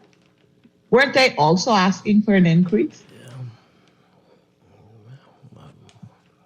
Yeah, they want everything. Everything but a unified system. Make it make sense. Let's quickly get your views on this. We got to go to a break soon, but quickly get your views in. 323-6232. 325-4316. 325-4259. Toll free, 242-300-5720. I've been saying it for years. We need to restructure this whole taxi system. We need metered cabs where you can afford to catch a cab. You shouldn't have to drive in this place, right? It should be just a bit more than the cost to catch a bus. It should be the way it is almost everywhere else in the world. It is not... You have to put down a down payment to catch a taxi in this town, right? What is this about? Why are we this place? What is that? What is really going on here? It's the not listed prices for me. No meter for me. Just, we'll go, okay, that's $20. Man. Is that? Yeah. Oh, that's going to cost you $40. This is a text here. Do local Bahamians use taxis? No, they can't afford to, texter. They can't. And the taxis don't care about locals. Interested? They're not. Right. They don't care. Taxi drivers interested? They're only parked in front of the airport and the hotels and downtown. They don't care. No matter what anyone says. Let's hear what you say. Caller, good morning. You're on the air. Morning, Dwight. How are you? Doing well. Good. But this is something that I don't know if you have you speak about earlier, but Kobe Davis also mentioned about the new inspection policy for your cars coming up soon. But my thing about the whole situation is that you are now introducing something that, with all the bad roads and potholes in Nassau on the street, all it's going to do now is going to cost people more money in terms of your shocks, your ball joints, your wheel alignment. So now you're introducing something. This is just my opinion. Now you're introducing something. Now it's just going to add more money on the taxpayers to now make sure that your car is up to standard. But the thing about it is that you're costing people more money, but yet you're saying that it's a good thing. But look at the roads. You change a ball joint today, tomorrow you have to change it again. Mm-hmm. And then all this is going to do now is going to be more money for the auto parts industry. Because if you try to bring in a ball joint, you're going to pay 65%, 45% on it yourself. It's crazy. Yeah, absolutely. Let's take another call. Good morning, caller. You're on the air. Hi. Are you there? No, okay. Some of your text messages. This person says here, oh boy, there's a lot. Okay, a lot of people talking about this. This is back to the guns. This one says here, the minister shows good intentions for the illegal firearms, but do you know the cost of a 9mm pistol or an assault rifle? No, I don't. I do not. These guns cost between $1,200 and $2,500. Who's going to turn that in? Maybe they will turn in a gun that's of no use. Good luck to the minister. She should check the illegal immigrants who supply the guns. Oh, boy. Okay. Another one here. Taxi drivers need to live as well. Truth be told, how many Bahamians nowadays use taxi services on a regular? I see you people just don't get it. You just don't get it. Okay. Yeah, continue using that excuse. This one says here, and yet the gas retailers can't get a raise. What now? Okay, let's see what that's to do with anything. This one says, I don't think taxi fares need to increase. The cost for me from the airport to Stapleton this past Sunday was $65. I think you can see the airport from Stapleton. $65? That, what? You paid that? No, I'd have walked. Nah. That can't be right. I mean, 65? Stapleton. This is Stapleton East or something. What do you, anyway. Wow, although, I'm confused. Are you just seeing the glass half empty? The taxis did not have an increase in over 10 years. The locals only use taxis about 1% of the time. What do you mean by killing us? We don't use taxis. Yeah. This is. No, because you're forced to buy a car. Texter, you have to buy a car if you want to survive in your Providence. You couldn't possibly think about using the bus and taxi system only, as many people do in other congested cities. You have to buy a car. And you don't even see how wrong that is. You think it's fine. Okay. Yeah. That's right. We don't use it because you can't afford it. That's not how it's supposed to be. This person says here, taxi drivers only service tourists. They aren't available when we, the locals, call. Right. Good morning. This is the first time responding publicly to anything in my country. Thank you for the opportunity. The caller is correct in terms of illegal shantytown mafia-style living. We know mostly where and who is likely to have a gun based on their lifestyles and living conditions. By the way, what's with these Haitian taxi drivers? Did they take Bahama host training and they're most transporting their own people and ignore local Bahamians? Huh? And also, you're correct in the fact that Bahamian taxis only work for Paradise Island or the airport. Thank you. Okay. The Haitian, that's a lot. I don't understand. Anyway, to combat taxi prices, Bahamians moved to renting cars, taking Ubers, we have Uber, and hacking. Government just announced the above. The above are illegal, forcing Bahamians back to expensive taxi fees. You lost me in the last part there. This person said here, this is the Stapleton person. I did pay the fare. I didn't have a choice. Yikes. Wow. And another one, maybe the Prime Minister has a car parts shop. Also, mechanics are swinging people left, right, and center, but licensed ones are priced completely out of the reach of regular citizens. Exactly. Look at all of this. This is a racket, right? You're being forced to buy a car. The duty on parts is outrageous. To get anything done is outrageous. What are we to do? You can't, the buses don't work together. You can't afford a taxi. You can't afford to drive a car. The roads are horrible. Today, I'm still stuck on that $65. Like, what? Like, how do you determine it's $65 based on what? What is the rate per mile, per quarter mile? What, how many people? Was it a lot of people? Maybe that's why the price is $65. I'm sorry, that's $65. It's just in my head. The texter can tell us, but it's probably just the texter alone in one bag. I wouldn't be surprised. It's probably a carry-on. I wouldn't. Oh, my goodness. Anyway. So is there like a fee per quarter mile or whatever? I have no idea. But it's just too much. Anyone who drives the taxi, if you're listening, can you call us and tell us how you come up with what you charge?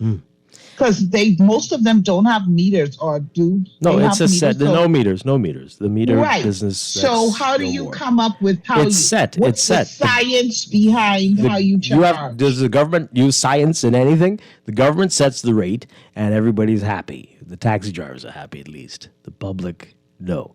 The government decides. So the government sits down and says, from the airport to Stapleton is $65. In consultation with the union, yeah. Mm-hmm. From the food store to wherever is $40. Mm-hmm. Seems so. Yeah. Okay. And everybody's, that's how it is. You're happy. What was this? This is okay, we're looking at some fares here. This is the newest thing, or this is the old before the fare increase? Okay, so looking at some rates here. Nassau Airport. So LPIA to as of December. This is the latest? Okay. I don't know. Okay. Interesting. So what about out east? And we'll take a look at that. We'll do a whole show on that, the fares and stuff. This person said their taxi fares are ridiculous. I paid $35 from the airport to Coral Harbor, to the Coral Harbor base. Oh, boy. The so-called church buses that you are seeing riding around only have Haitians in it. This again? What is... Okay. Oh, my goodness.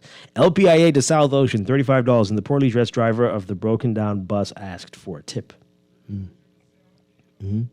House views, what, 17? It's based on the fact that you pay it or walk with your luggage. Yeah, okay. Wow. They charge extra for each bag, yes, I'm sure. 2 people and 4, this is our Stapleton friend again. 2 people and 4 bags. 2 people and 4 bags, $65. Man. And this person says that they charge me, I bet, they charge me from the airport to Winton, $130.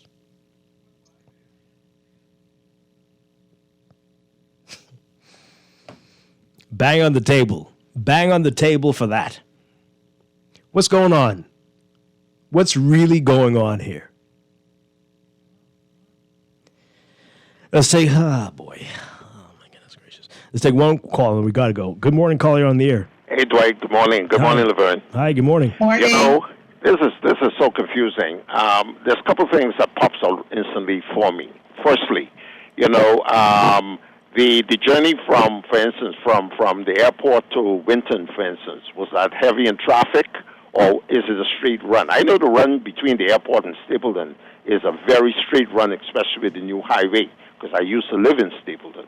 And it only takes me roughly from the airport there, and I timed it many times. It takes me approximately 6 to 7 minutes to get into Stapleton from the airport. So $65, I don't see how that's justified. The second point I'd like to make here is, you know, with all the big studies we have done, I've seen the government on a few occasions try to come up with a unified bus system for Nassau in particular, or New Providence in particular. What was the outcome of that study, and why hasn't that been implemented? We've spent huge amounts of monies on that, and still we have not gotten a really good report on what was the outcome. You know, did it work in certain areas and it didn't work in certain areas? Jeff, it's not happening. Yeah, I know. It's not. I can tell you why it's not happening, though. My best guess is because the bus drivers that we have here, everything is so politicized that they don't want to go against these guys. Yeah. So they got to find a happy medium where they can deal with these guys who are so-called proponents of political parties and don't want to upset them, instead of coming up with a comprehensive plan where persons can really time these bus, as I used to do in Miami when I used to go to school. You know, 7 o'clock, you had to be on at 6:45. You had to be on that bus stop. Yeah. If you didn't be there, that bus passes. You don't see another bus for at least another half hour to an hour. We have to get this country regulated properly. Yeah. Thanks for taking my call. Appreciate it. And let's take this final call before we go to the news. Good morning, caller. You're on the air. Pleasant good morning, Dwight. Good morning, Laverne. Hi, good morning. I'm listening to your conversation about public transportation. Dwight, I've been on your show a couple of times with regards to transportation, taxi services in the country. Yes. I'm not prepared to say that the lady's experience wasn't as she said. I wasn't in the car. But that's a bit of a stretch. Considerations are given on the size of parcels and the amount of people. The rates are set. And in this day and age where we're CYC and all over the entire country, that if a taxi driver quotes a behemoth a price, that we don't go online and Google the rates. They're easily accessible. And I'll even say, and further into that, Dwight, more than our politicians, police officers, all of these agencies where it seems justice takes so long, the easiest way to deal with any untoward public service driver, get their vehicle number and report them to the road traffic department and see how swiftly. One thing I can tell you, that's not anything that those dudes generally play around with, if it is in fact true. So to the members of the listening public, if you have challenges in any way, all of these cars have numbers on them. You have descriptions of them.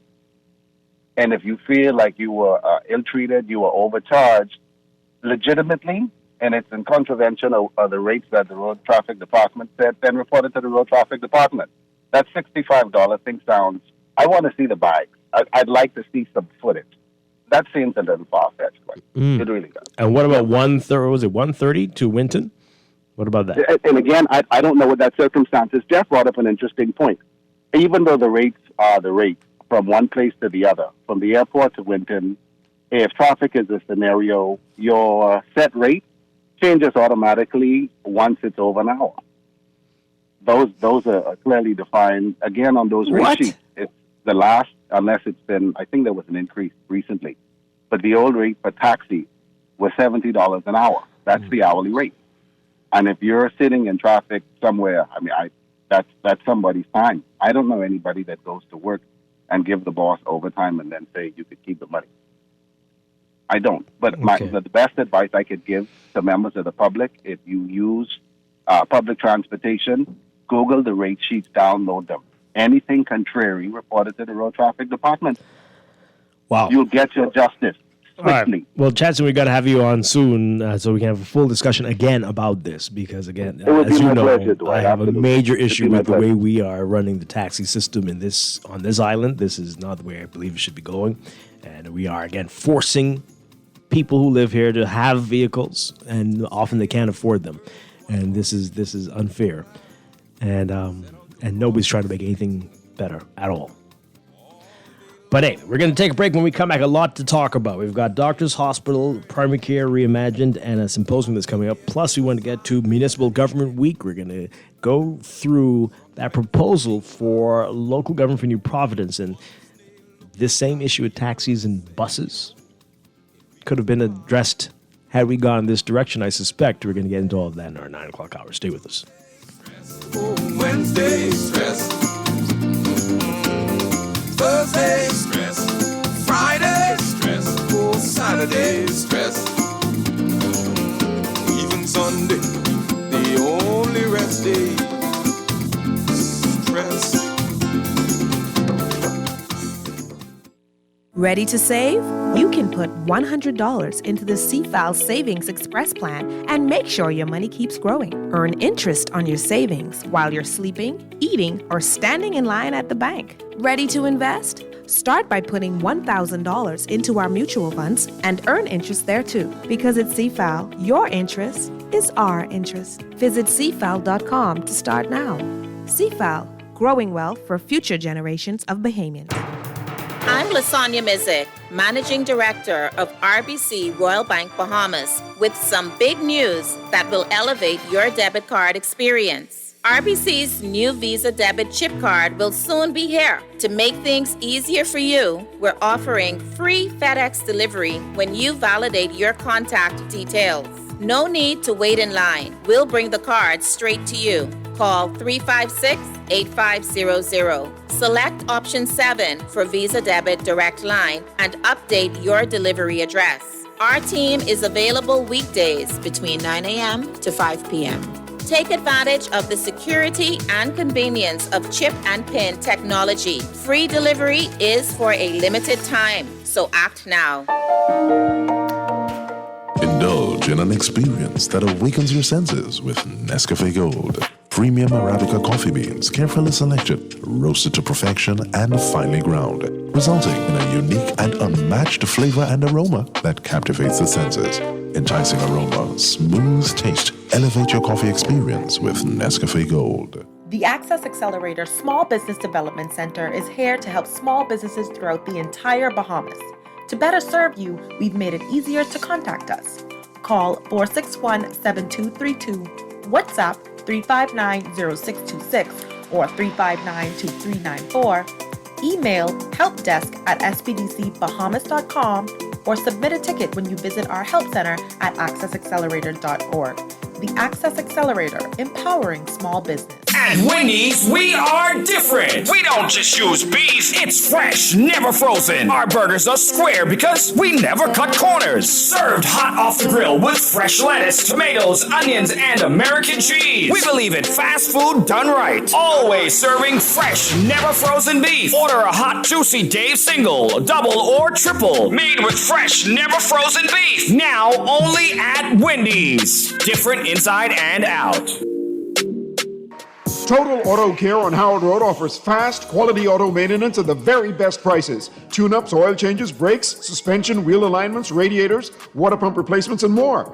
Need quality brand-name tires for your vehicle? Tires that'll stand up to these roads? No worries. We supply Michelin, BF Goodrich, Bridgestone, Pirelli, and Toyo. We'll import them fast and install them for you at no extra cost. So when your car needs maintenance or quality tires, we're on Howard Road, just before Burger King. Come see us. Total Auto Care. Call us at 341-6599 or 341-2350. Alive believes loyalty is not without its rewards. We're offering you a summer full of deals to say thanks for sticking with us.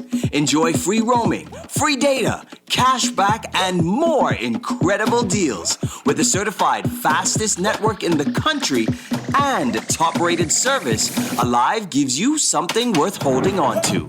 Hold on to the best in the business. Alive. Believe, invest. Terms and conditions apply. This is Guardian Radio 96.9 FM, Nassau, Bahamas. Was founded, and we'd like to celebrate that milestone by thanking you, our clients and customers. You've inspired 35 years of expert service and support, partnering with the world's leading brands like HP, Apple, and Microsoft. We take pride in setting the bar for what you expect and deserve from a homegrown Bahamian business. We're here to serve you when you need us, so call 396-1101. Custom Computers, raising the standard since 1987.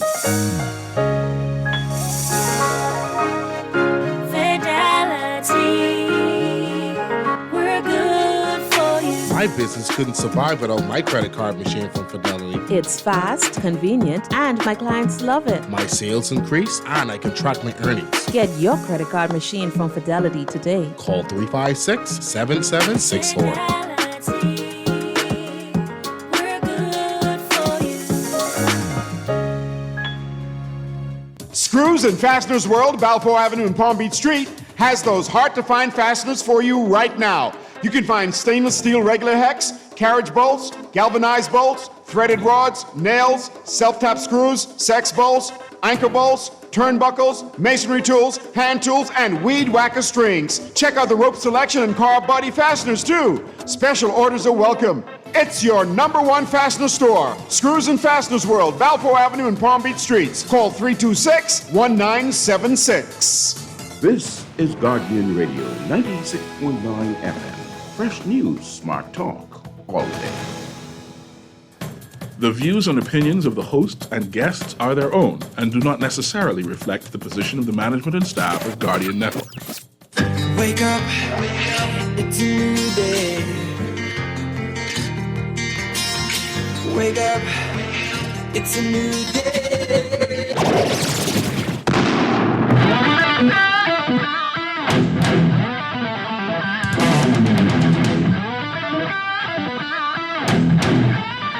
Good morning and welcome to Morning Blend Business on this Thursday, June 22nd, 2023. Welcome back to our Morning Blend listeners. Once again, I'm Dwight Strachan along with Laverne Gardner, and we've got a lot going on in this Morning Blend Business Hour this morning. Coming up, we're going to be kicking off Municipal Government Week, and we're going to be looking at the proposal for local government for New Providence, going through that, and we'll carry that into tomorrow as well. And for the next few days, we're going to be talking about local government from different perspectives, from around the world even. We'll have some guests who are going to tell you how this works where they are, and why it might be beneficial for us to expand local government in the Bahamas. We'll get to that in a bit, but first we begin with Doctors Hospital, and they are reimagining primary care. They've got a special symposium coming up as well. We're very pleased to have back with us. She was on last week. Shazelle Smith, who's the director of LAMP and Outpatient Services. Shazelle, great to have you with us again. Thank you so much. Oh, let's get your mic up there. There we go. All right, there we go. Thank you so much, Dwight. Good morning. How are you? Doing well.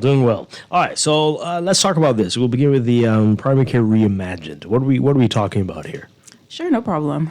So I think in a lot of ways, Doctors Hospital has been known with hospital care. So you're really sick, you have to come to the emergency room, you get admitted. And so it's really when things get very acute and severe. But in the last couple of years, especially since COVID, we've been shifting our focus to primary and preventative care. I think it's very sobering that, in the Bahamas, according to PAHO data, our rate of potentially avoidable premature death, and so that's death from preventable causes, is 43.1% higher than the rest of the region. Wow. And these preventable causes, hypertension, diabetes, heart disease, all lifestyle related, right? This is historically how it's been, or a recent? This is recent data. This is recent data. And I think it shouldn't come as a surprise, right? We all know people who have pressure. We know people who have sugar. We all know of these things. We all love our fast foods. We don't really like to exercise so much, right? Our country's laid out in a way where it's just easier to drive everywhere. And so, we've really shifted our focus to how do we address that. And a lot of people think that, heart disease, got to go to a cardiologist. Kidney disease, you need to go to a nephrologist or a kidney doctor. But in reality, most of these diseases are super preventable, and it really starts with the primary care that you're getting from the start. And so we have 6 facilities, primary care facilities, in New Providence, Grand Bahama, and Exuma. And so at those facilities, that's what we're focused on. So we're focused on that primary care. So annual physicals, wellness checks, chronic disease management, nutritional services. You would have seen my colleague was on last week with me. She's one of our nutritionists, right? She works at our Dowdswell Medical Center facility. And so that's what we're focused on in this new initiative. Yeah. So far, what's been the response to it? The response has been excellent. So, on average, we're seeing several thousand people a month. And the main driver is the annual physicals. What we've encouraged people to do is, I know in the Bahamas, we all say, okay, there's not a lot of healthcare resources. We struggle with healthcare. But in reality, the government's done a great job with the National Health Insurance Program. So we see a lot of national health insurance enrollees and beneficiaries who are able to get their annual physicals and wellness checks for free. And, these are the moments where, unfortunately, but fortunately, they're finding out that they are pre-diabetic, right? I say unfortunately, because no one wants that news. But that news is way better while you're sitting up and feeling fine with your primary care doctor than when you are literally in diabetic ketoacidosis and you have no idea because you haven't been getting your health checked for so long. And so then you can be managed, right? So you can see your doctor regularly. They can put you on medications. And so that's really important, and I think will make a huge impact for our communities. During our discussion last week, we talked about whether the issue is really education and or just people just at a place where it doesn't matter. I gotta live. You only live once. I have to enjoy my life. What are we seeing out there? People really don't know about the unhealthy choices, or this is more affordable. This tastes better. This is what I have to do. Yeah, I think it's a lot, right? So, when we were on last week with Small Business Development Center, they were focused on the entrepreneurs, right? But it goes beyond just entrepreneurs. Like, we're all working very hard. We're busy, right? So it's hard to really, sit down and focus on our diets. The country's very hot, right? So it's very hard to get good exercise in. And gyms are not necessarily very cheap, right? Gym memberships. And so it's a number of things. I think people know, right? But I think a lot of people don't have the resources or the time. And I think a lot of times we think it won't happen to us, right? We see a lot of persons in their 20s and early 30s who are coming with things like diabetes and hypertension, right? And in our minds, those are things we think you're going to see in your 40s or 50s or later than that. And so I think a lot of it is just thinking it may not happen to you. And that's why we also try to be very active in the community. So you may have seen some of our teams just in the last couple of months at different events. So we were at CBS Bahamas last weekend. We were at Holy Cross Church a few weekends before that. Obviously, the health symposium this coming Saturday. But when we do these events, we also try to do health checks there. So we're trying to bring the primary care outside of the actual four walls of the clinics. And we're doing things like checking your blood pressure, checking your blood sugar, and essentially making sure that you have all the access you can have. And oftentimes persons are at these events and they're walking and talking and feel fine, and their blood pressure is through the roof. And we're like, you have to go to the emergency room now. Oh, boy. Right? These are silent killers. Yeah.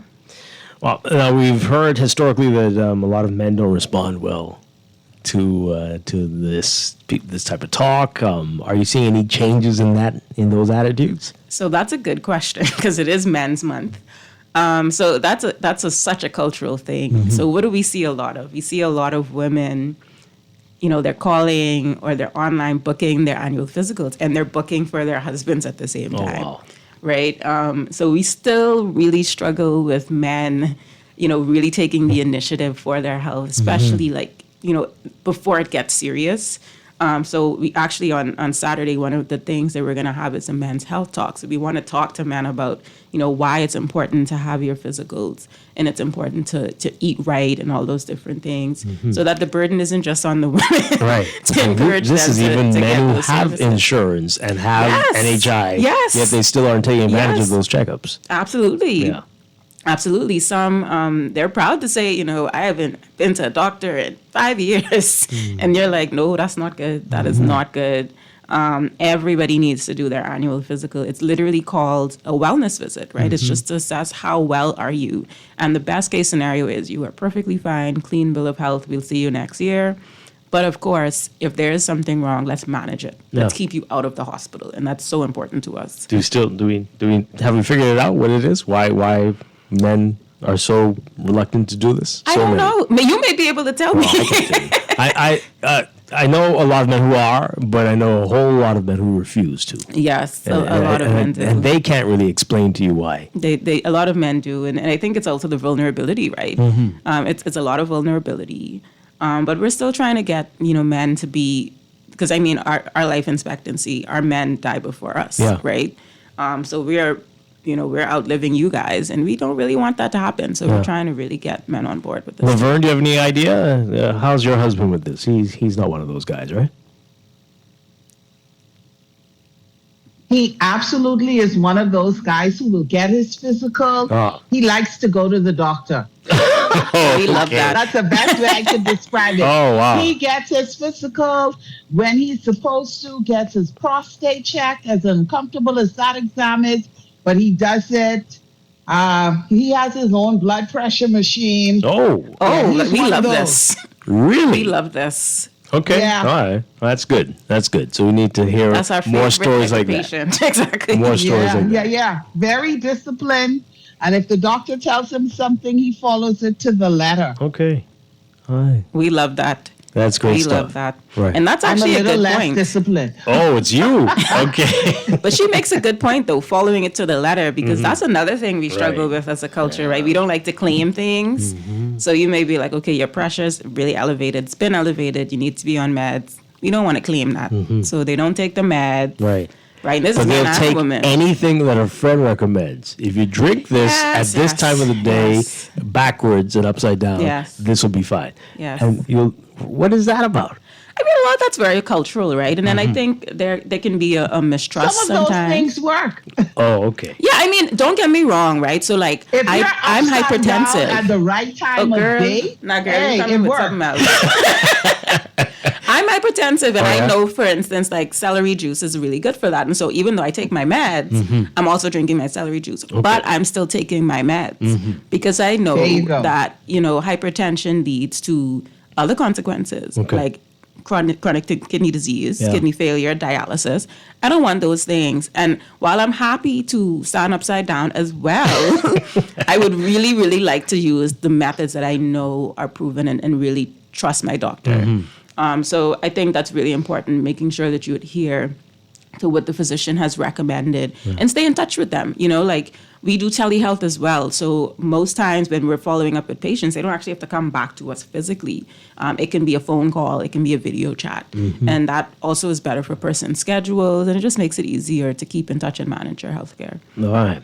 Now, you mentioned it already, the Men and Women's Health Symposium. Tell us about that. What is this all about? So like I mentioned before, we're really trying to get into the community about the message of preventative care. Last month was Women's Month. This month is Men's Month. And so we've partnered with National Health Insurance and the Bahamas Christian Fellowship Center on Carmichael Road.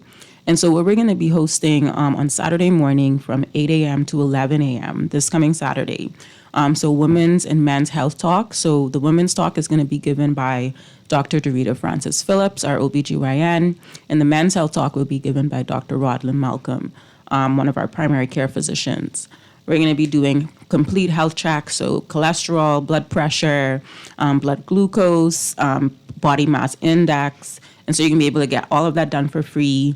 We'll have on-site our nutritional team. So you would have met Yvette last week. So they're going to be there doing on-site nutritional counseling. We'll be doing pharmacy counseling. So bring your meds. The pharmacists are going to help to counsel you on your medications. And then also National Health Insurance will be there as well doing NHI sign-up. So like I said before, we have free access to primary care in the Bahamas, at the very least your annual physical. And so if you're not already on NHI, come out, they'll be there and they can help enroll you. And this is free? Yes, completely free. All free? All free. And I'm seeing here breakfast as well? Yes, while supplies last. Oh, okay. All right, so this is great. Again, from 8 a.m. to 11 a.m. Correct. Wow. And where is it again? This is Bahamas Christian Fellowship Center. It's on Carmichael Road. So if you know where Popeyes is on Carmichael Road, it's literally right next to Popeyes. Okay. Big church, can't miss it. And everybody is welcome. Everybody is welcome. Wow. Right, this is a great opportunity. There is also registration online. So if you're interested and you're like, I know I come in, register online. So if you go to Doctors Hospital's Facebook page or NHI's Facebook page, the ad and the link is online to register as well. Is that required or recommended? Not required, but we recommend it. Not required, though. Show your face. This is great. So what does the future of healthcare in the Bahamas, especially primary care Bahamas, hold? What are we likely to see over the next few years? So that's a good question. So definitely, I'll speak from the perspective of Doctors Hospital. So we just opened our Exuma location last week. And I think for us, it's very important that we're not just focused on New Providence, that we're getting out into the other islands. We would recently have unveiled our Freeport Medical Center location in Grand Bahama.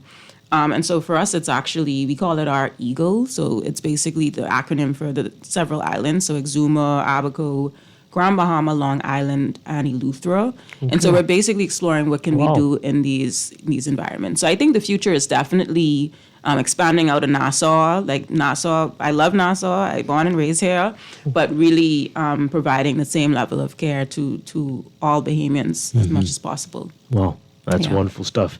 And keep us posted. This is very exciting.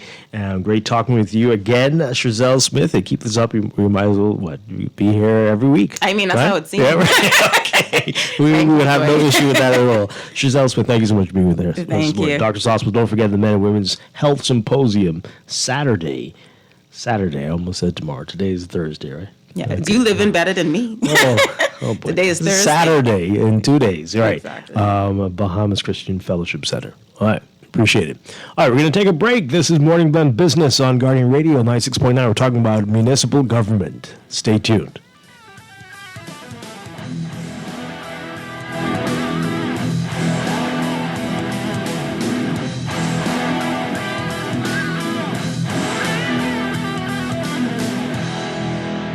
Earning zero interest on your savings at the bank? With as little as $100, you can start earning interest on your money while you're sleeping, eating, or standing in line at the bank with the CFAL Savings Express Plan. Ready to invest? Start by putting $1,000 into our mutual funds and earn interest there too. Because at CFAL, your interest is our interest. Visit CFAL.com to start now. CFAL, growing wealth for future generations of Bahamians. Tired of banks forcing you to use technology to bank the way they want you to? Your convenience is important. So no matter what your banking needs, Commonwealth Bank's friendly staff are always available in branch for that personal one-on-one service. But when you choose technology, our online and mobile banking app offers you state-of-the-art functionality.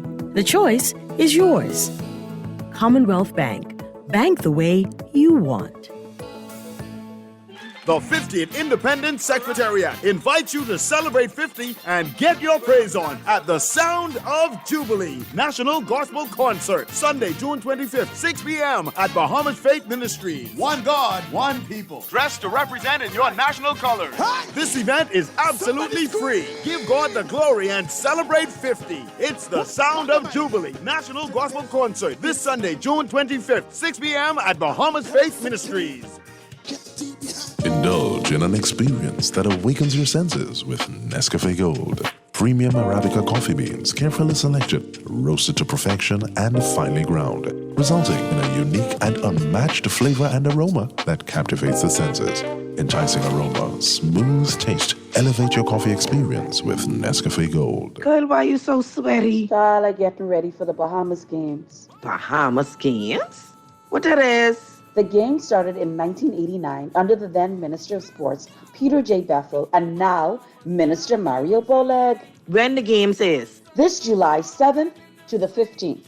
For more info, go to www.thebahamasgames.org or call 322-1029. Tired of paying too many bills and loan payments each month? Shrink your monthly debt payments down to one easy payment with our debt consolidation loan. It also has a built-in savings that pays you 5% interest. Inquire about our debt consolidation loans today.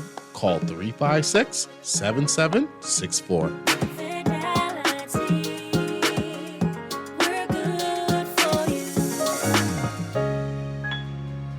This is Guardian Radio 96.9 FM, Nassau, Bahamas.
It is time for your morning business report, brought to you by CFAL. Seeking to level the playing field for Bahamian-owned and foreign-owned vessels operating in the local water sport and sport fishing industries, Transport and Housing Minister JoBeth Colby-Davis announcing that vessels imported into the Bahamas for those purposes will pay a first-time registration fee in lieu of import duties and value-added taxes. During debate On the budget in the House yesterday, Colby Davis said the Port Department has allocated more than $9 million in the upcoming fiscal year to introduce significant reforms to the maritime industry to improve regulatory oversight and support Bahamian entrepreneurs. The value of the Bahamas' blue carbon credits could be more than $50 billion and attract annual revenue for the government in the hundreds of millions. That's according to Executive Chairman of the and CEO of Genesis Fund Services Limited, Anton Bastian. Bastian penning an article on the development of the country's blue carbon credits published on the website International Investment, a leading information source for financial advisors and wealth management professionals. He said in the article that the sale of the country's carbon credits could be revolutionary. You can read about what he's saying in today's Guardian business section. And Nassau Cruise Port is opening to the public in a grand opening this Saturday with daytime and evening entertainment. The port had its grand opening almost 1 month ago, but was not yet ready to open to the general public. At the time of the grand opening, several restaurants had not yet completed outfitting their spaces and were not yet available. Several areas were also not fully completed. It's understood that all of the features of the port will still not be fully available on Saturday. The port, though, is now ready to welcome the general public.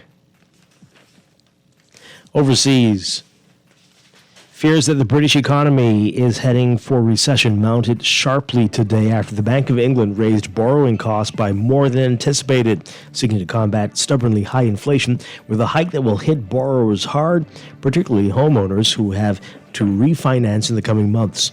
On a busy day for central bank action in Europe, the Bank of England said its 9-member Monetary Policy Committee decided to lift its main interest rate by half a percentage point to a fresh 15-year high of 5%. All but 2 of the panel backed the half-point increase. The size of the bank's 13th hike in a row was somewhat a surprise, with most economists predicting a smaller quarter-point increase. Bank Governor Andrew Bailey warned of further increases if inflation fails to show clear signs of heading down.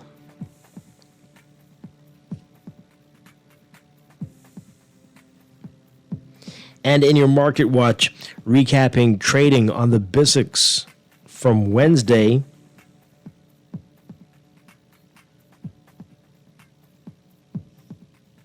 Your market movers, AML Foods Limited moving 200 shares, closing at $4.75, down 5 cents. Consolidated Water closing up 20 cents to $4.69. Emira Incorporated up 3 cents to $10.05. The BISX All-Share Index closing at 2,551.43, unchanged. That's your Market Watch. And that is your morning business report brought to you by CFAL, growing wealth for future generations.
We are back here with Morning Blend Business on Guardian Radio 96.9. Dwight Strachan along with Laverne Gardner. All right, we are kicking off Municipal Government Week here on the show. And for the next few shows, we're going to be talking about this local government, true local government in other parts of the world and how it functions and the roles of people involved in municipal government versus members of parliament or House representatives.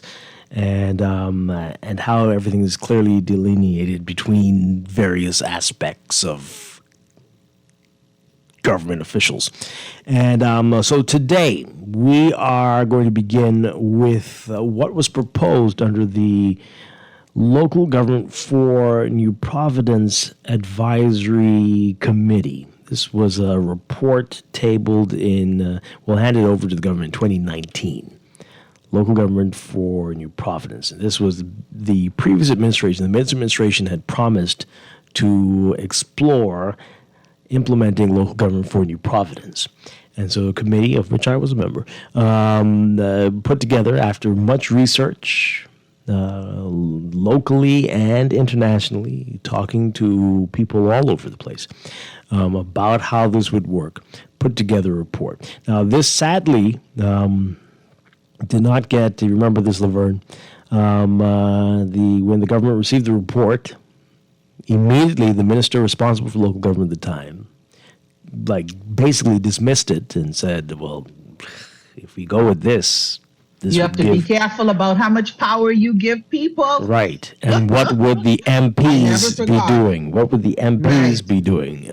Right. And we, those of us in the committee and those around who understand how things work would say, well, they would be doing their job, but they'd be legislating. That's what they are there for, to make and fix the laws. But, all right. So we're going to, I don't know if it's ever been done because the government never, ever, they did table it in the House, but they never, ever tried to get public consultation on it so people could understand what was being proposed. Because this was not going to be like local government for the Family Islands, what we've done. This was going to be real local government. And so let me just say at this point, Dwight, because, well, everybody who listens to Morning Blend know how you feel about local government, real local government, municipal government. So I want to say hats off to you or whoever idea it was to really have us delve into it, because I still think that people may not get a sense of how it should work. And so us kind of picking this apart and talking about it is wonderful, because even in the report, I think when they were doing the consensus, if I'm not mistaken, the overwhelming response was that they needed to know more about it. Right. And that was what was this is great. Envisioned, that once the report was handed over to the government, that there would be a consultation, because there was already consultation, a further education campaign. So maybe that never happened. It never happened. So here it is. It never happened. Blend is providing this public education.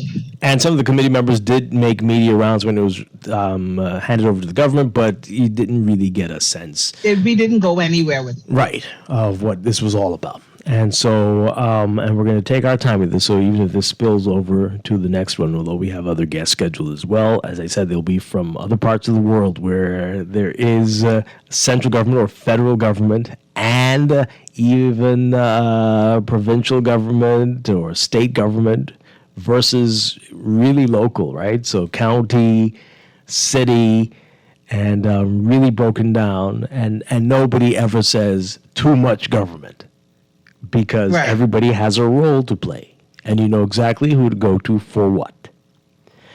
Only here we ask these questions.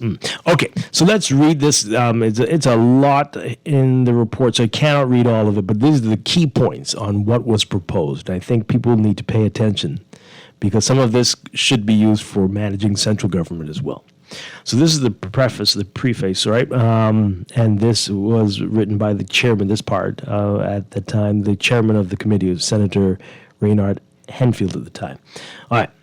So the advisory committee, after extensive and effective consultations, both locally and internationally, submits its report on the introduction of local government to New Providence.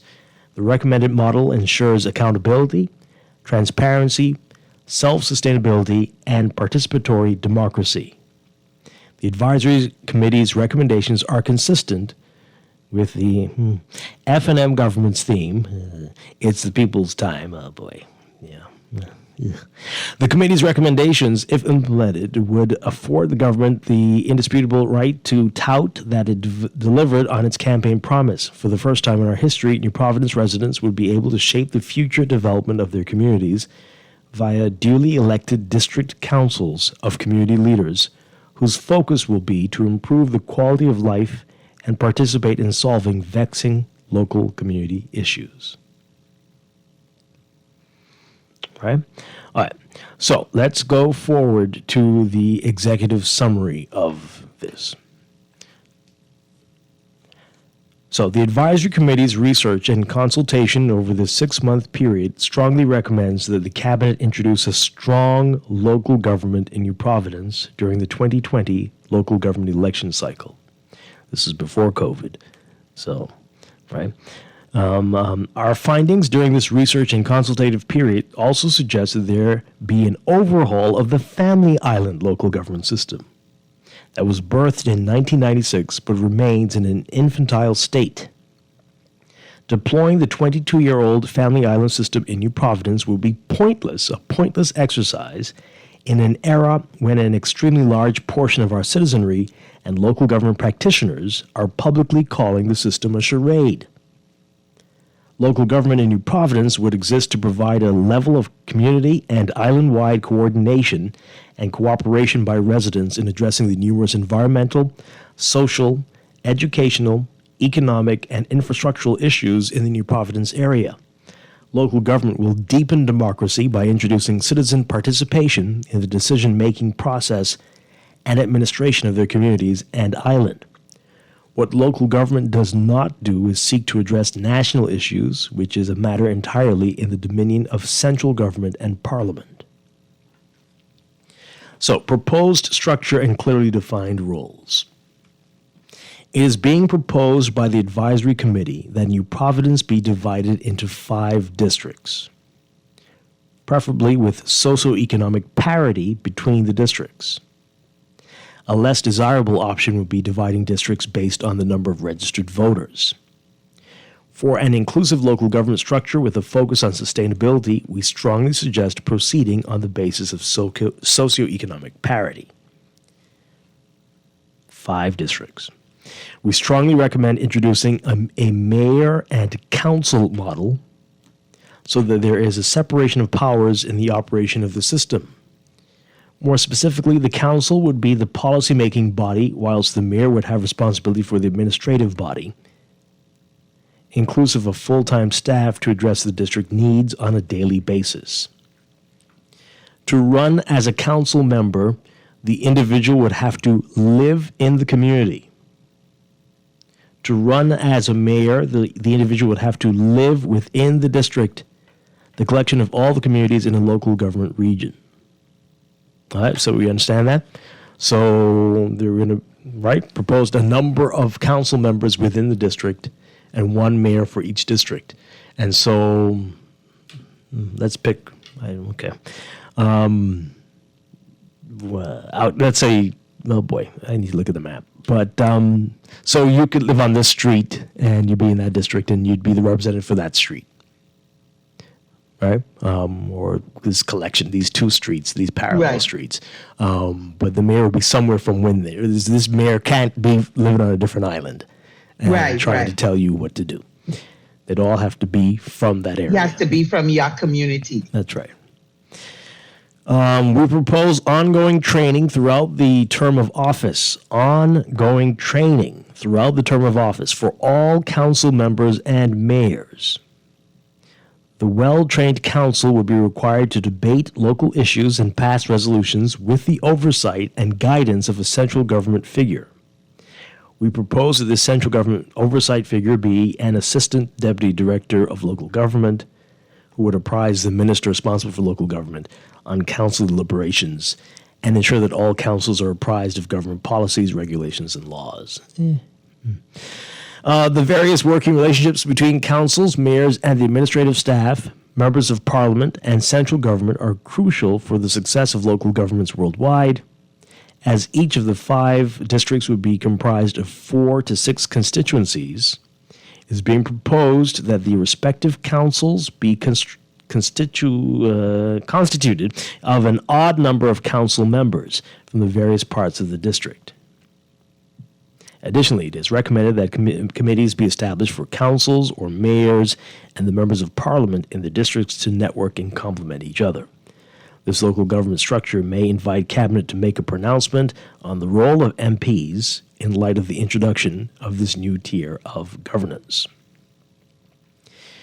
Now, we didn't all agree all the time on the committee, and this was one that I didn't quite agree with, but this is what was decided in the end for the report. The mayor, who acts as a city manager or chief counselor of sorts, would receive his or her instructions from the Local Government Act and the council's resolutions to mobilize the mayor's office to carry out the council's directives.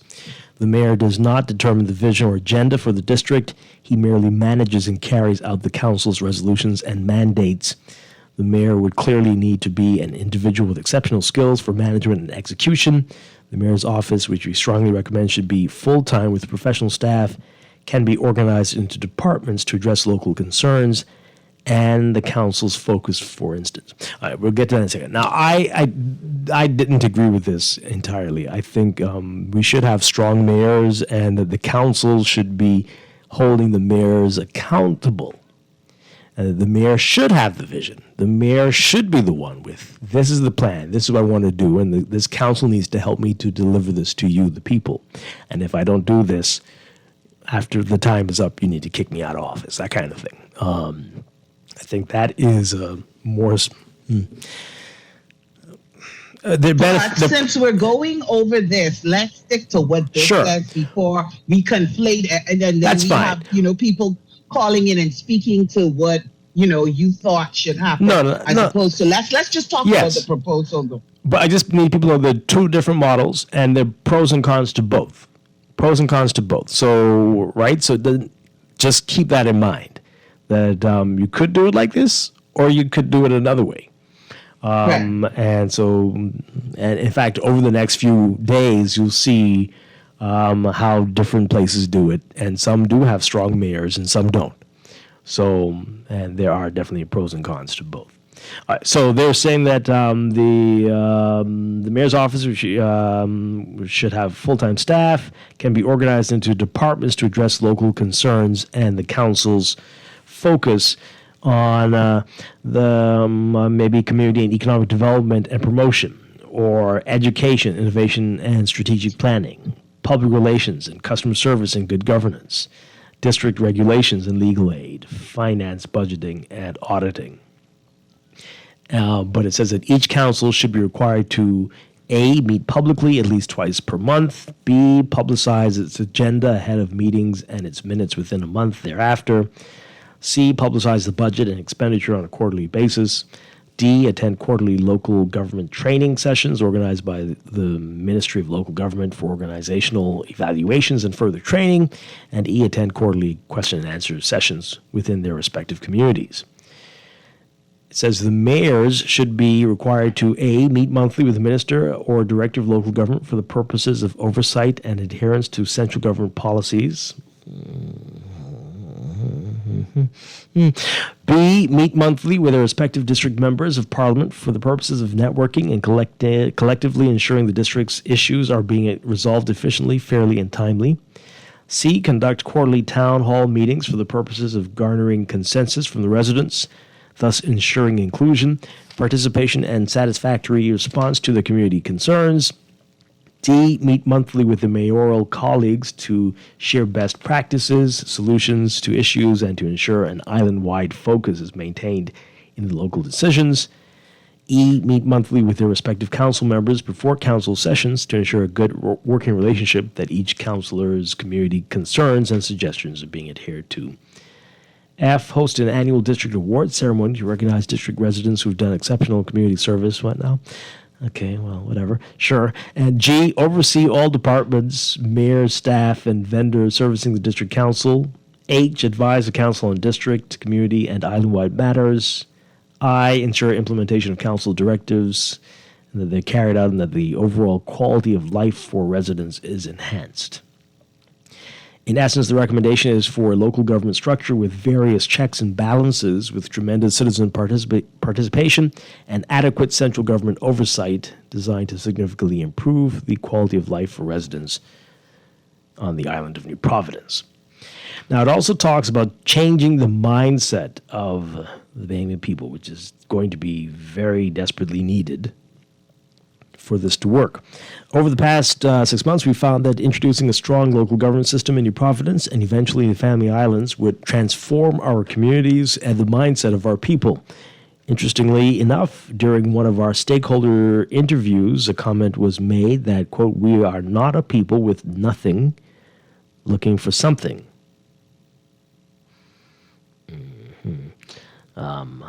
Okay. Nothing could be truer. Our people and leaders must be reminded of this. As a result of our research and consultation, we found when other central governments empowered their citizens via strong local government, that it, quote, unleashed the creativity and innovation of the residents to improve the quality of life. 2, promoted healthy competition between communities to attract residents and businesses, and that is very important. 3, reduced residents' dependency on central government to financially address every issue, as residents found ways to maintain their communities and provide essential services from their allocated budgets. 4, improved residents' environmental focus, protection and maintenance of the same. 5, improved adherence to and enforcement of laws. 6, increased collaboration between a cross-section of residents on matters like dumping and unemployment, education. 7, improve the integration of marginalized residents who become despondent, engaging young men and women, the undereducated, the unemployed, and non-natives, making them feel valuable and essential to the future of the community. 8, promoted the village concept that we talk about often. And the committee also found that local government can be an ideal training ground for national leaders. Our findings also suggest that a strong local government serves as a training ground for national leaders, as political parties and the electorate would get to gauge a potential national candidate's commitment, vision, effectiveness, and support base while they serve at a local level. We also found that an alarming number of our local government practitioners are not familiar with the laws of the Bahamas or international best practices, and as such, our findings mandate that local government practitioners be properly and consistently trained for the success of the initiative.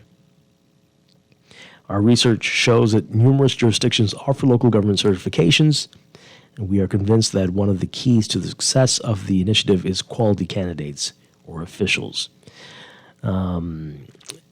Now, this is important here, the sustainability of local government in New Providence. So becoming financially self-sufficient is a vital component for the success of local government.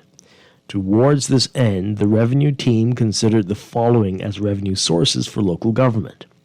1, property taxes. Research shows that globally, one of the most significant sources of revenue that local governments receive is from property taxes. In fact, the Jamaican local government system receives 100% of real property taxes. The committee proposes a meaningful and fixed percentage of real property tax be allocated to local government. It is noted with interest that currently and under the last administration, the 2 entities other than central government have engaged in the collection of real property tax. The Hopetown Local Government Council, which could receive up to 10% of outstanding real property tax collected in their district, and a West Palm Beach firm, Real Property Tax Recovery Authority, that's reported to be retaining up to 25%. Why not? Another source of potential funding, traffic and environmental fines. The committee proposes that each district manages the enforcement of traffic infractions and levies the environmental violations, such as bush mechanics, dumping, and illegal burning of waste. Innovative technology like drones, traffic cameras, and online ticketing could be outsourced by local governments for maximum effectiveness and minimal costs. Number 3, nomination fees. The committee anticipates a large number of persons offering themselves as candidates for New Providence's local government elections. To ensure registration, the non-refundable nomination fee being proposed is considerably low in comparison to that of national elections, but sufficient enough to be a source of revenue for the districts, which can assist in the cost of the initial debates and promotion of the elections. Then it talked about other things. I won't read these. We're running out of time. But they talked about community park usage fees, roadside signage fees, impound fees, garbage collection. The committee proposed that garbage collection be at a local government level, the local government service, allowing the costs, budget, management, and coordination of the same to be diverted from central government to the relevant local government districts. And then ordinances as well, and delivery of postal packets. Okay. And they talk about bonds, issuing bonds, and some other things as well. So the conclusion was, seized with input from the various Family Island local government practitioners, civil society organizations, New Providence residents, the media, several members of parliament, the leader of the opposition, Alfred Sears QC, and other persons with institutional knowledge, it appears to the committee that now is the time to deliver on the F&M's campaign promise of It's the People's Time and empower residents to participate in governance at a local level. And there's a lot more in it from some of the consultation they did with the some of the MPs at the time, what they were saying, and focus groups, what was said there. It was proposed that there be a recall system as well, so that if a council member or mayor has gone rogue and is doing craziness, that you don't have to wait for the whole length of time that they're required to serve office, that you could get enough signatures or whatever it took to recall that person and have another election. And there's one thing that's very interesting here in this report, again from what other MPs were saying at the time, and some were skeptical and not surprising. But I think the comments from the Auditor General were very, very interesting. And Terence Bastian, this is what he said. Several members of the advisory committee had the good fortune to consult with Terence Bastian, the Auditor General, who was very excited to learn of the intent to introduce local government in New Providence. He stands ready, willing, and able to assist in maintaining the integrity of the system and offered great advice for checks and balances. The Auditor General also noted that autonomy, specifically revenue generation authority, is critical for the success of the system, but he urged the committee to consider central government allocating adequate funding for the first 2 or 3 rotations of the system until its revenue generation capacity is built up to ensure sustainability. It was noted that the Ministry of Finance and the Treasury Department would set the stringent policies to govern all revenue and expenditure. So that's interesting. Next time we'll get to what Alfred Sears had to say, some interesting things there. And again, we're going to be talking to a lot of people from around the world about how their systems work, so Bahamians can understand and see how this works. But Laverne, really quickly, what do you make of that? What do you think there? What do you think is the issue? Why so many are so terrified of this? Well, Dwight, because you and I have talked about this a lot, I think part of the reason is just like the former minister said, it's about power and losing control. And you recognize that, yes, perhaps this would be a better system. You get things done more efficiently. There's more accountability. But then there is a loss of power for central government. That's the way that it is viewed. And so because of that, there's a reluctance to even go that way. The mere fact that a minister could have said, and I'm not saying all ministers, but at the time, could say, well, what would your member of parliament, would do? It tells you that there is that kind of thinking and, statements like we have to be careful who we give power to. And so I think that's part of the This one's cool. All right, so I'm seeing the usual messages we're getting as we wrap things up here. What is the point of this? Whose idea is this anyway? Why do we need this? Aren't our MPs, our local government already? What areas of concern? See, this is the problem. If you were listening to the show earlier, I guarantee you, I've said this before, public transportation, that needs to be solved at a local level. Do not expect anything to come from the central government in regards to buses, taxis, anything like that, even the upkeep of the roads, that is going to be a local issue. And that's why nothing has happened. And it's going to continue to be like this. Guaranteed. Everywhere else in the world, that's done at a city level. Not the president or the prime minister. It's going to be like this. You're not thinking Bahamians. You're not looking at the bigger picture. You're not looking at how things work elsewhere. And if we continue with this narrow-minded approach, we're going to end up just like this in 50 years. But this is what we're going to be talking about over the next few days, folks. So stay tuned. Hope you will keep an open mind and listen to what folks tell you, what people are going to say. But Laverne, thank you so much for being here this morning. Appreciate it. Always a pleasure. I'll be back tomorrow morning with more Morning Blend and Morning Blend Business and more Municipal Government Week. Stay tuned for On the Clock with Aaron Green next.